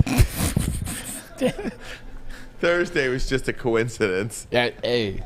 It is. I asked him if he wanted to do something Tuesday. He did. He asked if I wanted to do something Tuesday. Said I couldn't do Tuesday. What's wrong with Wednesdays? We could do Wednesdays. Let's do Wednesdays next week. Okay. Great. I'm in. Feel better. Okay, we'll do Wednesday next week. I feel better. All right, good. All right, we'll do that. Very good, guys. Brad Holmes talking about the draft, talking about year 2. It's a little bit easier to do something the second time you've done it rather than the first time you've done it. I don't know about that, because it should be, but this is the draft that kind of makes Holmes and Campbell. This does. So to your point, you cannot understate that. Yeah. Say that again, because I think you're making the point. This is the draft that will define Brad Holmes and Dan Campbell as their regime, because this is the one. You have the second pick, you have the 32nd pick, you have the 34th pick. You had a little bit of success last year. Teams are optimistic. We're on your side. The city is optimistically believing that the Lions have a chance to have 8 wins this year, have 9 wins this year. Don't mess this up. This is the one. Last year was a great test run. This is the one that counts.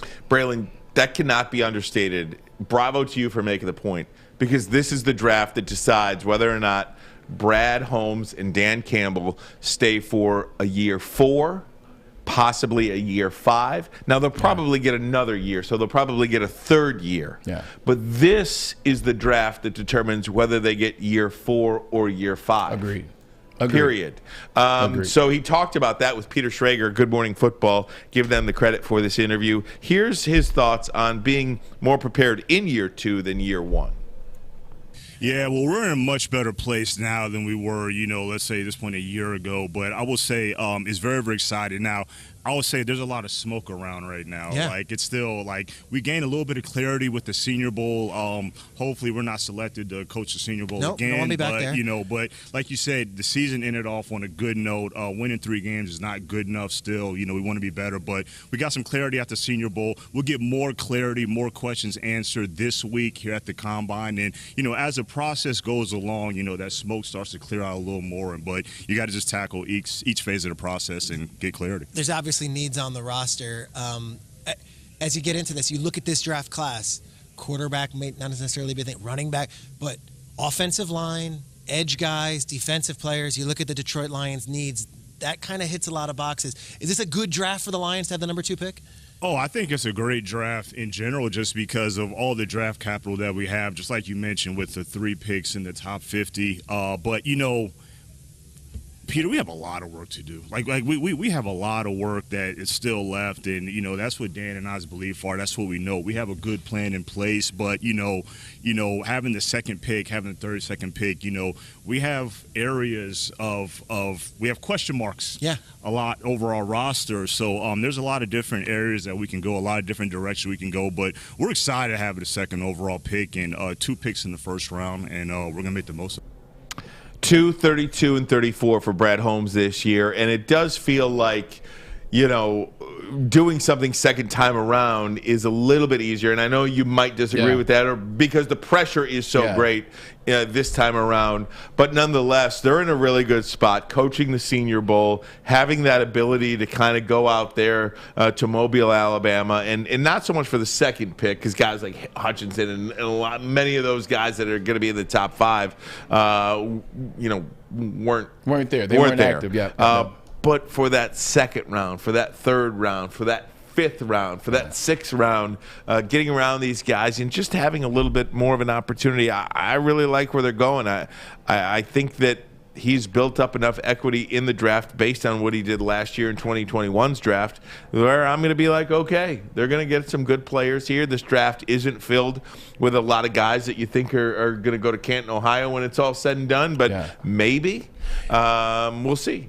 Yeah, that's the thing. When you look at the beginning of like the first round, the second round, the third round, what we don't have. So, that's where the pressure is. Because we know what's going to happen in the later rounds. We've seen him draft. Look at Amon-Ra St. Brown. We've seen what he's done in the later rounds. Look at Cooper Kupp. You've seen what he's done before in the later rounds with his knowledge. So we're not worried about that 5th, 6th, 7th. We're not worried about that 4th. We're not worried about the 3rd per se, which we don't have 3 or 4. But we're not worried about the later rounds. We know they're going to get that right. The problem and the issue where it becomes, even though it's second year, it should be easier. This is an interesting draft. Every year, every week, every day, even every hour, you're seeing guys decline into the second round. Guys like Jordan Davis. Nakobe Dean is even mentioned in the 28th round because he doesn't want to run at the combine. So the problem becomes this interesting draft where are there quarterbacks to draft in the first round? Are there not quarterbacks to draft in the first round? Is Aiden Hutchinson the guy? Is Kayvon Thibodeau going to work his way back to the number 1 pick?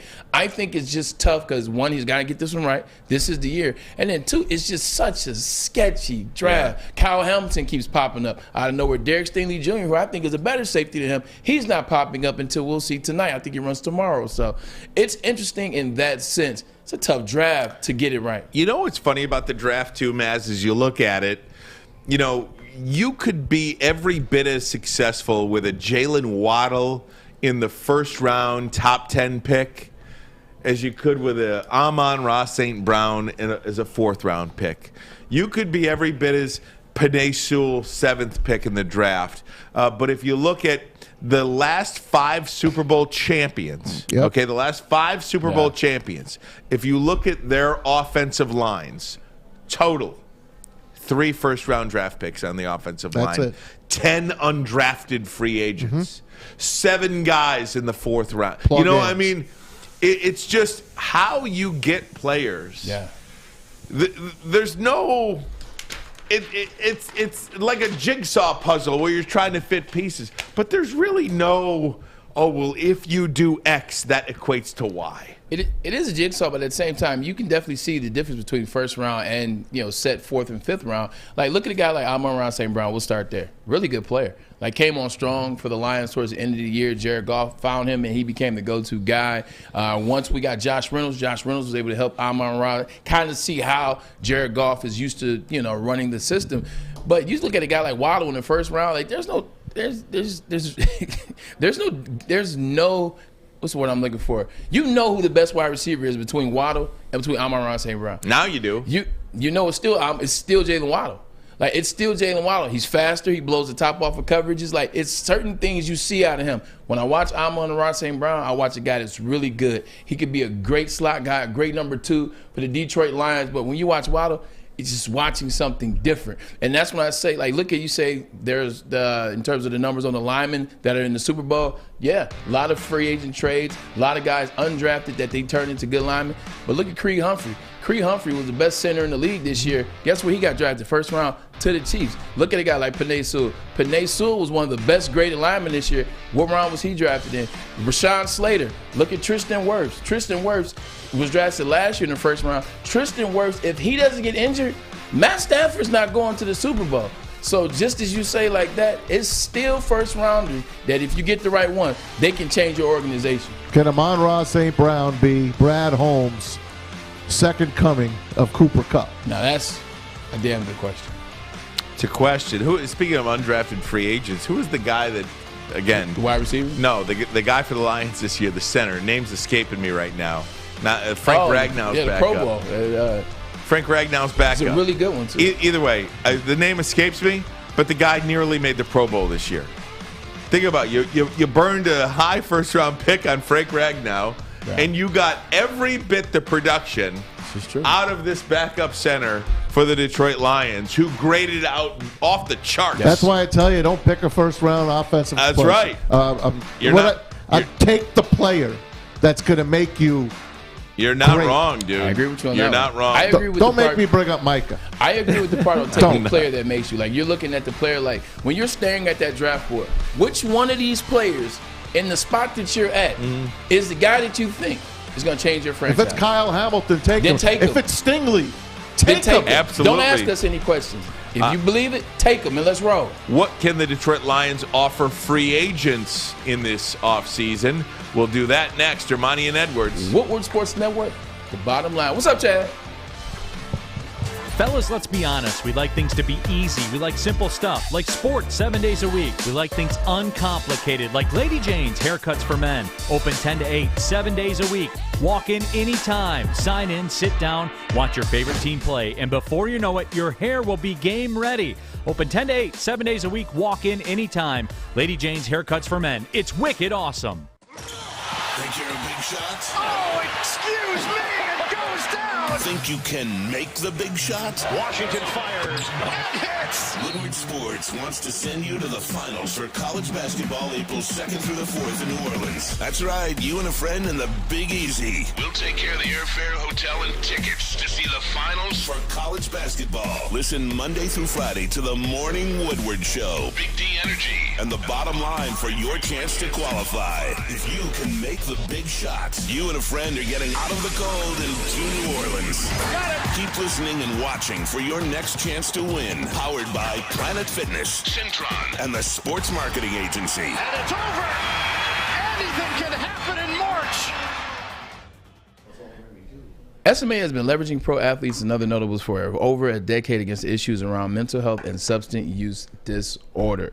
With the help of NFL alumni Sean Jordan has been able to save lives and take a stand against these issues. I myself have worked with Sean Jordan now for over the past 5 years, and I'm proud to say it's some of the best work that I have done, as well as Lomas Brown, Devin Gardner, Barry Sanders, Michael Ealy, actor. Some great work that we've done. We've worked with the Detroit Health Wayne Integrated Network, as well as Oakland County Health Integrated Network, who, with the Sports Marketing Agency and Woodward Sports, are proud to announce they finally filmed the first episode of This Is the F Word, and the F Word is for fentanyl with the Oakland Health Initiative. I can't wait for you guys to see that. If you're struggling with substance abuse or mental health, they are here to help. Go to thesportsma.com for all your questions and all your answers. thesportsma.com. Hey, gang, I want to tell you about Guardian Alarm. You see that black and yellow sign out in front of your house? It tells the bad guys one thing. You know what it says? Stay out. Stay out. That's what it does. Guardian Alarm, your local security experts, have been for over 90 years. 24/7 local monitoring. 24/7. Convenient features let you check in on your home, your business, control your lights, control your temperatures, everything you need remotely. Even going to let you lock and unlock your doors. All you have to do is call that number right above my head. 1-800-STAY-OUT. 1-800-STAY OUT. Call them today. Guardian Alarm, Call 'em. your local security experts. You better call them. Dan and I had a plan in place from the get-go, and, we took some lumps early on, but as you said, you start to see that plan really come clear at the end part of the season, and what we can definitely offer is an outstanding culture. We have a culture of collaboration, communication. We're all about grit. We have a multi-year plan in place, and we just have an outstanding head coach. Dan is special. We got great leadership from the top, and, I tell everybody, look, if you want to be a part of this, hey, good luck, because it's going to be a fun ride. Yeah. We're going to get this thing going. Yeah, and there's an opportunity, right? I mean, that's Absolutely. what I look at it as. You guys had so many undrafted players and young rookies making impact plays in December. You got to think, if you're a young free agent entering your second contract, Detroit's a good place to get that chance. Absolutely. Dan and I talked about it a lot last year about, when we brought guys in and we're like, well, if you want an opportunity to play, we're going to give anybody any opportunity to play. I don't care where you're coming from. I don't care where you're drafted at, how much money you're making, undrafted free agents. And those guys and our coaches, they have a passion to develop, and, they're true teachers. It's a phenomenal staff, and it's just a great place to play. So we're going to have this build going, and it's only going to get better and better. Brad Holmes, message to free agents. Come play here. You're going to love the culture. You're going to have an opportunity to get on the field. The perfect place right now, if you look around the NFL, for that player that is entering their second NFL contract. That is the guy, not the OBJs, not the, who's the speed, Deshaun Jackson. Deshaun Jackson. For that guy that's entering a second contract in the NFL, perfect situation for that type of player. Yeah, for the guy that is entering that second contract, because there's a couple different players. There's like the Deshaun Jackson, he's been playing a long time. There's the OBJ player who's been playing 7-8 years, but has been hurt multiple times. I like where you're going with that second play, that second contract. You're looking, he wants a new start, wants to build something. This is a place where you can build something. Hey, I want to be a part of something. I want to make the money that I'm deserved, but I want to be a part of building something. I see what you're doing on the offensive line. I see what Brad Holmes did with the Rams, and I see what they're still allowed to do. I see what you did in the draft last year. This is that place for you where you can come be a part of something special. It's the ground up type of situation. Hey, and by the way, thanks to everybody in the YouTube chat. And I just didn't go back and look at the depth chart last year. Evan Brown is the guy that I was thinking of. Evan Brown, he did yeoman's work. Unbelievable. Yes. And that is why I don't think. Look, that's why I don't think it's crazy to talk about trading guys at the deadline last year like Frank Ragnow. You had a guy in Evan Brown that was every bit the player that Frank Ragnow it cost a lot less because Ragnow's the highest paid center in the league. So again, that's really how you build the teams. But do you trade Ragnow? Huh? Do you trade Ragnow? Not now.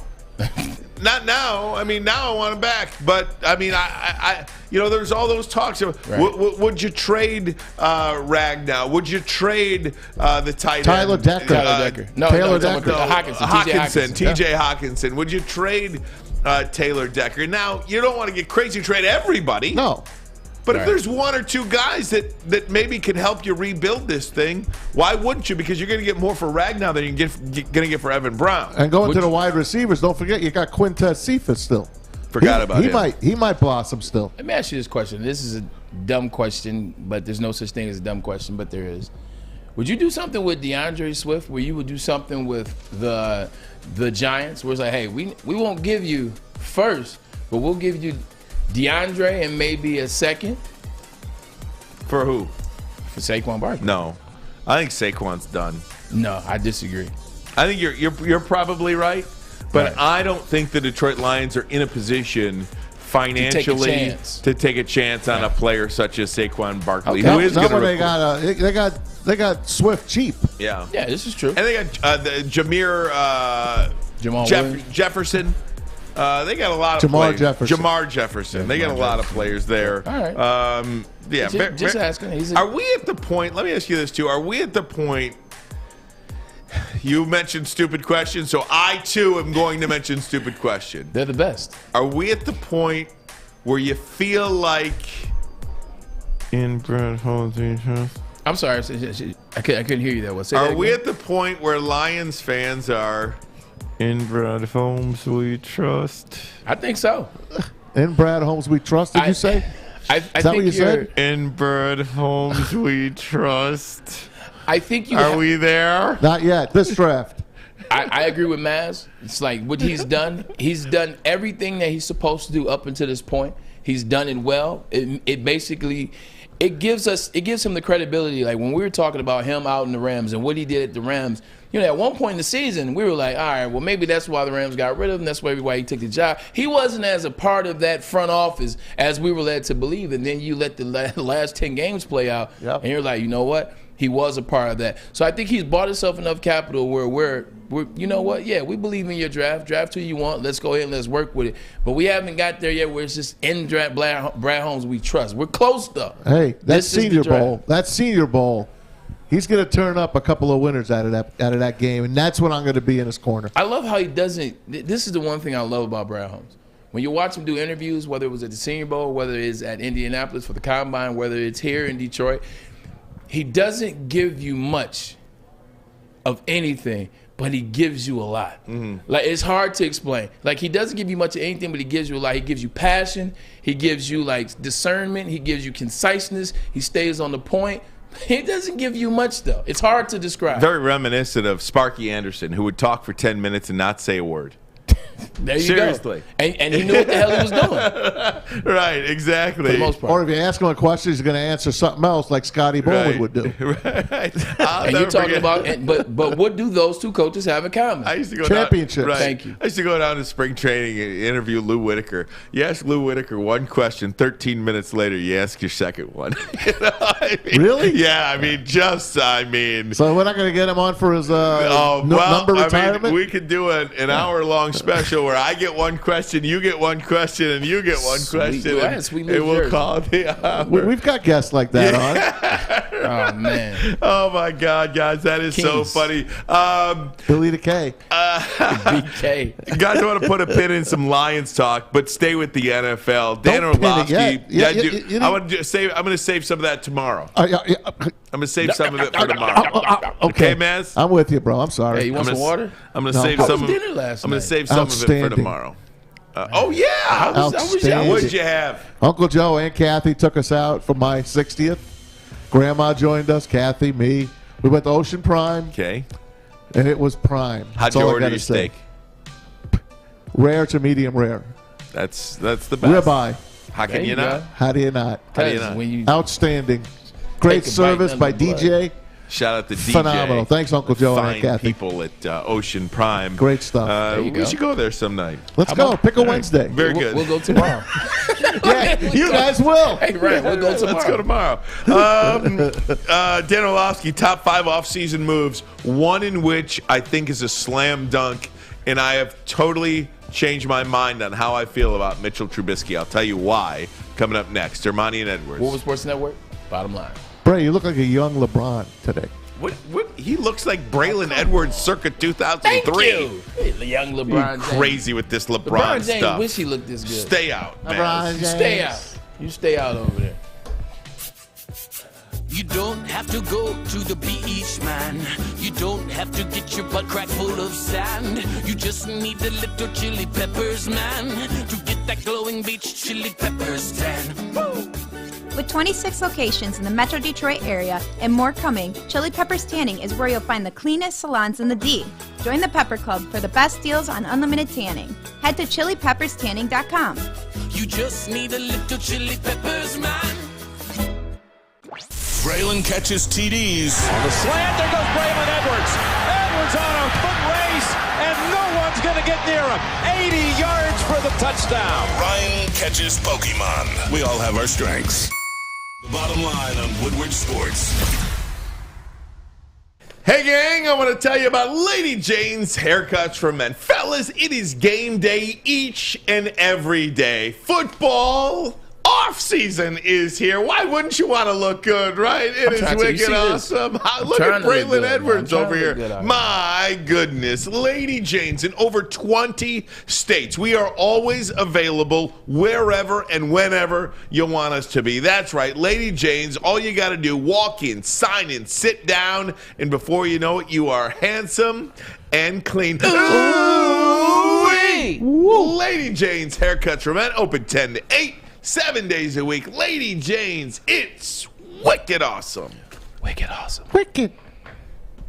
Oh, I'm sorry. Citron World is an aspirational lifestyle beverage brand with a line of sparkling flavored energy beverages, premium bottled water, and revitalizer shots. Citron is the official energy drink of the Red Wings, proud partners with the Detroit Pistons, and exclusively served at LCA. Also served here at Woodward Sports.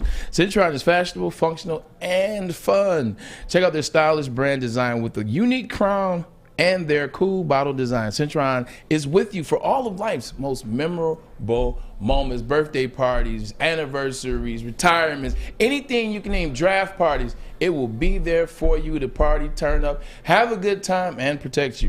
Follow them on social at Citron World to see all the inspiring things they are up to, from empowering women and supporting entrepreneurs. Find them anywhere from hockey games to concerts, also charity events. Drink it. Live it with Citron. Got Dan Orlovsky put up his top 5 NFL offseason moves, and we can go through them, but there's one in which I really want to focus on. But here's the list. He believes the Packers should sign Chris Godwin, former wide receiver for the Tampa Bay Bucs. Free agent wide receiver, I should say. There's rumors of him going to Cleveland, too. Yeah, that's true. The Giants trading Saquon Barkley. The problem with trading Saquon Barkley is you need a trade partner for Saquon Barkley. And a good player, yes, but really has been injury-prone his entire career, even in college. Jets. Trade him right across the locker room to the Jets. Do they do that in New York? Yeah, they've done that before. They've done that a couple of times. Leonard Williams. A couple other guys. Brandon Marshall did it. A couple other guys did. I wouldn't do that, though, with Saquon. Don't ruin his career.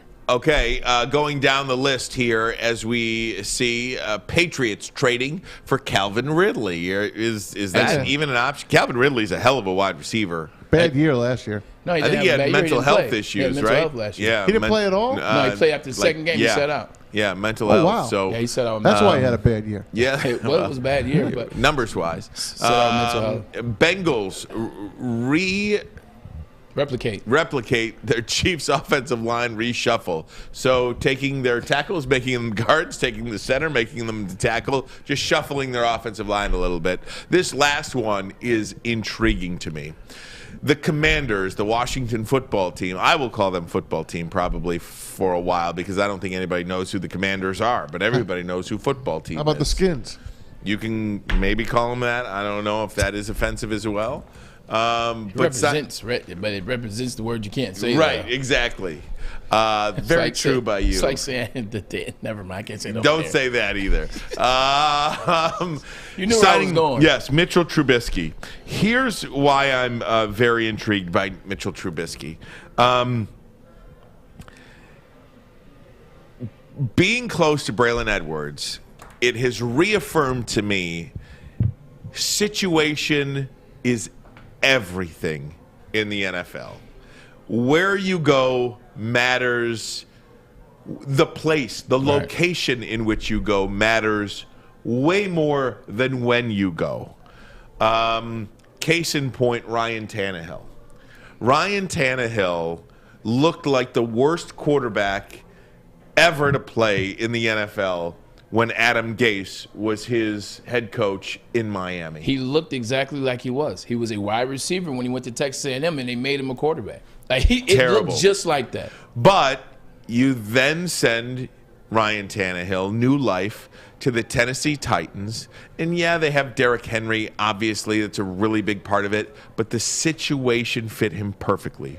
You mix him with a head coach in Mike Vrabel. You scheme an offense to do what Ryan Tannehill does well. And all that he did was lead the Titans to an AFC championship game, to a number one seed. Now, the ultimate goal has not been realized. But if I told you that Ryan Tannehill, when he was a member of the Miami Dolphins, looking as bad as he did, would somehow lead a team to the AFC championship game and ultimately a number one seed in the AFC, you'd have told me I was nuts. Why can't that be the case for Mitchell Trubisky? Why?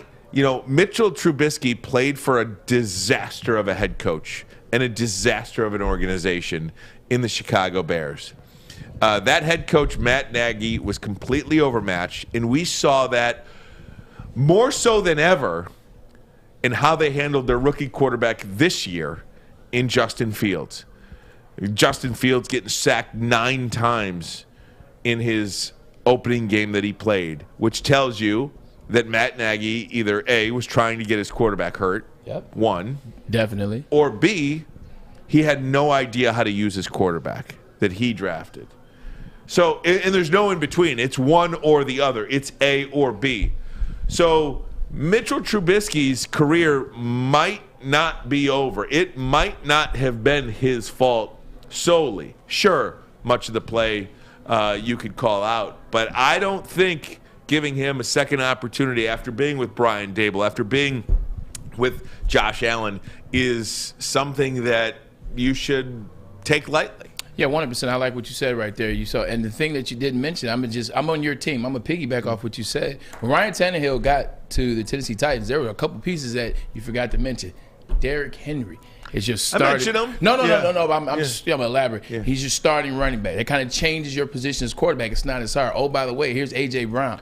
A.J. Brown has proven himself over the past 3 years. He's come out. He's a man-child out there at the wide receiver position. You bring in Julio Jones, Kevin Byard at safety. You have Simmons and you have Harold Landry as your linebackers. Same thing going on over there with the Washington football team, a.k.a. Commanders. You got Chase Young coming back. You got Montez Sweat on the defensive line as well. You got Terry McLaurin, Ohio State wideout, speedster, and phenomenal. Oh, by the way, they got a running back too named Aaron Gibson. Aaron Gibson sold me some stuff last year. You mix that in with Mitchell Trubisky.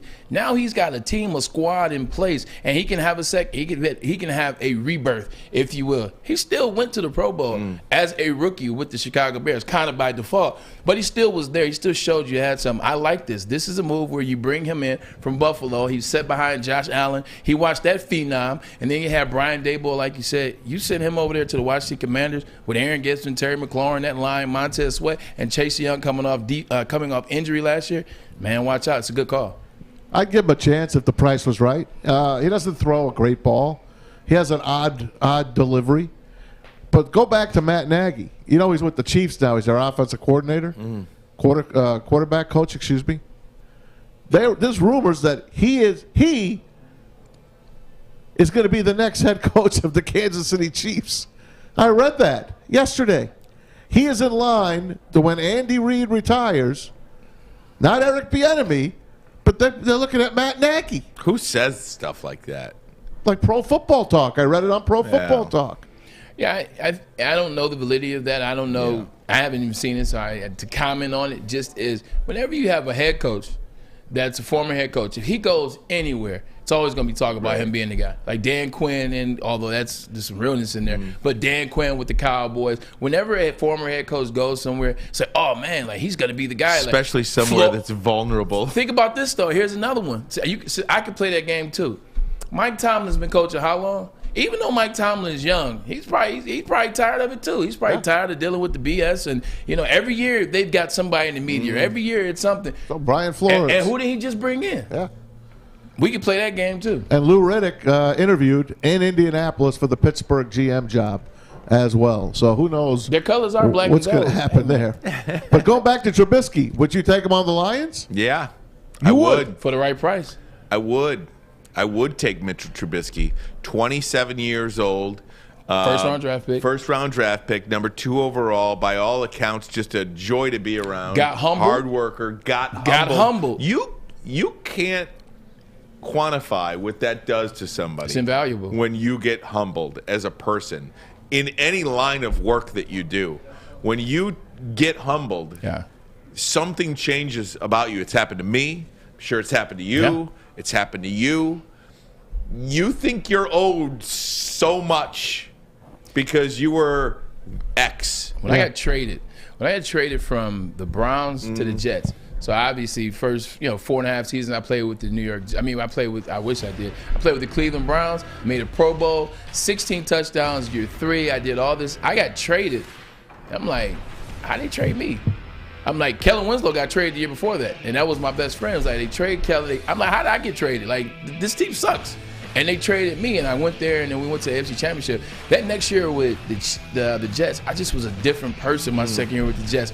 I blocked even better. Like, although my stats weren't the same, I had a better season mentally in my mind. Had a better season. Something about getting cut. Something about being told, like, you were cool. We appreciate you, but we're going to sit here. it humbled the you know what out of me.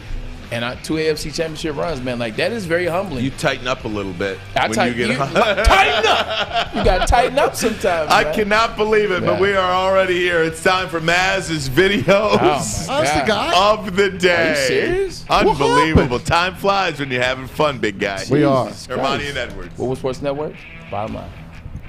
Tighten up.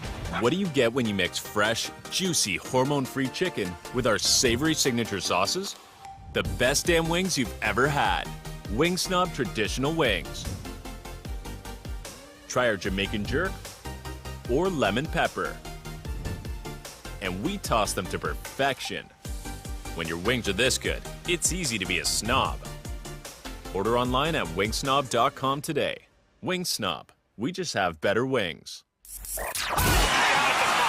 3 NBA championships. Detroit fans were there. 11 Stanley Cups. Detroit fans were there. 4 World Series wins. Detroit fans were there. And that one Lions playoff win in 1991. Yeah, Detroit fans were there. Woodward Sports, where the fans are. I tell you what, after you watch that highlight and you see that the Lions have only had 1 playoff win since 1991, it's going to make you want some Gypsy vodka, man. True. Michigan's gluten-free vodka. It's amazing. The stuff is so pure, smooth as butter. What is it, Wednesday? It's hump day? Oh, it's hump day, baby. Ash Wednesday, go get your ashes if you're so fit. There we go. Oh! There it is. You see it caught just like that. Adam and Mike, you got it done with this 150 formula is winning the making it, and it is the Let me have truth. some of that. Corn distilled 6 times using artesian spring water. Let me have some of that. Stuff is amazing. 40% alcohol, 750 milliliters. This stuff is amazing. I love the bottle. It's just smooth as silk. Go down to your local liquor store and ask for Gypsy Vodka by name. It is there. Tell them Braylon sent you. You might get a discount. Hold on, I'm going to stand not, up for this. Maybe Hold next on. time. But check this out. Remember this. If you're going to drink responsibly. Oh!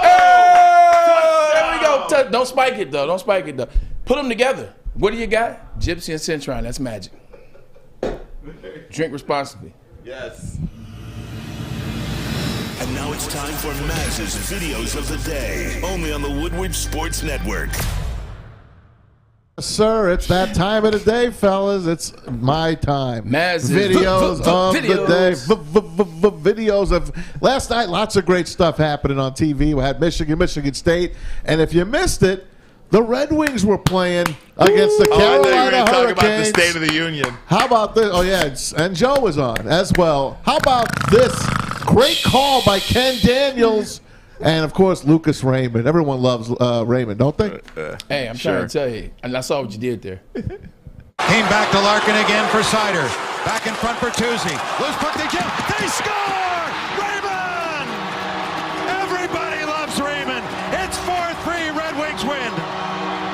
Great call. How fun by is Kenny that team Daniels. to watch? They're coming, man. They're the best. Like, obviously, they're not the best. You know, they probably won't make the playoffs. I know what you this year. mean. But they're the best to watch now because it's back. Stevie Y, like D-Mac says, trust in the Yzerman plan. Like the Yzerman plan is the best plan they got going right now. They can score points with anybody. That's what makes them dangerous. When you can score, you have a chance. You're in the game. They are having, and D-Mac said this, competitive losses. When they lose, it's a competitive loss. Lucas Raymond, Moritz Sider, Bertuzzi, Fabry, like these guys, it's fun to watch. Like Dylan Larkin is reinvigorated since these two young guys. And most Sider is slowly working himself to number 12 defenseman in the league already. How about that? It's a hell of a team, man. Rookie of the year, isn't he not? Yeah, it's not even close. Is he not? Congrats, It's like man. between those two, him and Lucas, and Luke's probably like third. That red sweater, man. You're gonna see it popping up all over town again. I know it. It's gonna be great. Feels good. It does feel great. We gotta go to a game with Matt D-Mac, man. I'd love to. He asks us all the time. Who asked who? I never got an invite. Yeah, he said, dude, just let me know. It's in the Slack. Pick a date. Don't pick it. Just don't pick a Thursday. Yeah. Let's go next Wednesday. That's great. Let's go. I'm down. What's the schedule looking like? Is they got a game on Wednesday? That's what I'm trying to look at. Go ahead, Baz. Hey, Braylon sent this to me the other day, and I love it because I love Arnold Schwarzenegger. This is Arnold Schwarzenegger at his age, and I think he's, what, 70? 70. He's still pumping iron. Check out Arnold. He'll be back. It's the best answer ever. why do you still come to the gym? 75 years old. I mean, you did the Mr. Universe. But for the same reason as why am I having breakfast today? I had breakfast yesterday. I had breakfast 10 years ago. Why am I still having breakfast? Right? It's like it's part of your day. Why am I still sleeping? Right. I slept 20 years ago. I slept 10 years ago. So I'm still sleeping every night. It's so rooted in who you are. Exactly. So it's the same as with training. Training is part of my life. It's simple. Nothing will ever change until I die. I will be working out, and I will be having a great time in the gym, and I will be getting the pump, and I want to feel good, And like I said, it's tough enough as it is with when you get older, but you have to hold on as much as you can, and you have to still watch what you eat and all of those kind of things. It's so good. Oh, I love that guy. So good. Pump. You are. Mama. I love it because, one, it's just that old man talk where he was like, man, you mean why I work out? Why do I breathe? Why do I breathe? Look at that hair, too, yesterday. man. Two, it's still amazing his accent is that damn strong. Do you know what I watched the other night? Just because I was in the mood. He's been here since he was 19. His accent's still I watched Running Man. Oh, I thought you were going to say Twins. Running Man. That's a great movie. Oh, I love that movie. Yaphet Kotto. Yep. I let him go. Do you identify with Jim Danny DeVito Brown? in Twins? Danny DeVito? In Twins? Yeah, I guess so. Am I Arnold? He's Danny? I guess so. What am I going to do? Jim Brown was in Running Man? Yep, he was. Jesse the Man, Body. I love you, man. What am I going to do? I am who I am. I am what I am. Come on, man. It is what it I'm is. Playing with you. It is what I love you guys. on. Here's Danny one for DeVito. this one for my man Braylon. Go back to the 1960s. Howard Cosell, Muhammad Ali had a Howard special relationship. Cosell. I just want you to watch Muhammad Ali in this video. Look, he would whoop anyone's ass. Still, right now, if he was living. Check this out. Howard and This is unexpected. I didn't know you would invite me to do this. Oh, hold it. You must be on boxing position and just have a little dance like we're boxing and just for 1 second. I have to time it. And for 1 second. Right there. That's a knockout. One of my favorite Howard That's a Cosell, knockout. Muhammad Ali interactions was, Muhammad, you seem to be extremely truculent right now. Well, Howard, I don't know what truculent means, but if it's good, I'm it. That's perfect. How do you not? He used to always grab at Howard's toupee. Always grab at it. Always grab at it. So when I go back and watch the movie, like I'm not a huge Will Smith fan. I think there's some things he does well. Boomba, yeah. I think when he plays, did a great job. I think when he plays himself like Hitch, or when he does Enemy of the State, or those are good movies. But whatever. Anyway, Ali, it took me a while. Oh man, the interaction between John Voight as Howard Cosell and Will as Ali, they did an amazing job. Like when he calls and tells him, he said it was 3-1 unanimous in your favor. He said you done it. I was like, hell yeah, Muhammad did it, man. Yeah, it's Isn't that so sweet? good. Yeah, got one more for you today. No baseball, but there are girls out there playing softball. I'm a big softball fan. My kids all played it, softball. coached it for a long Michigan. time. Michigan's a great team. She's number one all time. Oh, she broke the record. Coach Hutchinson. She's awesome. Check this girl practicing. And I think it's her dad or it's her pitching coach. You put the volume up on this. Look at this girl hit a softball. Crush. Look at this. Crush. Oh. Jesus. You ever try to hit a softball, like a professional softball? Look, she's clearing the fence, man. Oh, God, yeah. Look at that. This one's to right field. Oh, the power. She put a spin on that one. The torque. Are you really Look at the looking torque. at the Look swing? at that. Jesus. Driving from her legs. That's where you get the power, the hips. That is. It's where you get the power. She's I wicked. know. She is wicked awesome. You want to talk? Want to talk about the swing? You talk about the hips. Wow. Talking about the legs. The leg drive. That's what you're talking about. Jesus Christ. How about Swing that, is pure. Beautiful. I'm talking about Gypsy Boxer's pure, man. That swing was everything you want, man. Hey, MLB, get your heads out of your asses. I tell you what. There is USBL, though. The Unicorns and the Woolly Mammoths. That's right. They're going to be playing out there. And of course, the USFL. What the hell is this? The Mythical League? No, the Utica. The Utica Sports League. I was joking, talking about mythical characters. The USFL will be happy that the baseball don't play. Yeah, I'll tell you, though, here's where the USFL gets screwed. To play these games in one location Yeah. kind of Like, does it feel like you get tired of turning on watching the same damn stadium? Does it feel like the Michigan Panthers are the Michigan Panthers, or are they the Mobile Panthers? Mobile Panthers. You know what I mean? Like, if you had a Michigan Panthers and you played at Lawrence Tech, even down the street, you know, that would be sweet. The one thing I never liked about watching Arena League is because all the stadiums look alike. So when you're watching a team play, it just seems like they're playing in the same place, which for the USFL, So they will. vanilla. And you get bored. You're like, I like seeing different arenas, different stadiums, different. You're like, this again. Click. No doubt. Hey, did you hear the latest on the USFL? No. Some of the original USFL owners from the early 80s They trying to get the team back? are trying to stop the new USFL from using their logos, team names, all the above. They weren't doing anything with them. They haven't touched it since 1985. What's Trump say? Didn't he own the New Jersey team? He owned the Jersey Generals. He might be a part of this lawsuit. Small potatoes? Small Isn't that potatoes. the 30 for 30 small potatoes? What killed the USFL. How Donald Trump ruined the USFL? 30 for 30. Yeah. I gotta watch that. You haven't watched that? No, I think Small potatoes. You got to watch it. 30 It's a I great watched it one. tonight. 30 for 30. It's the first one.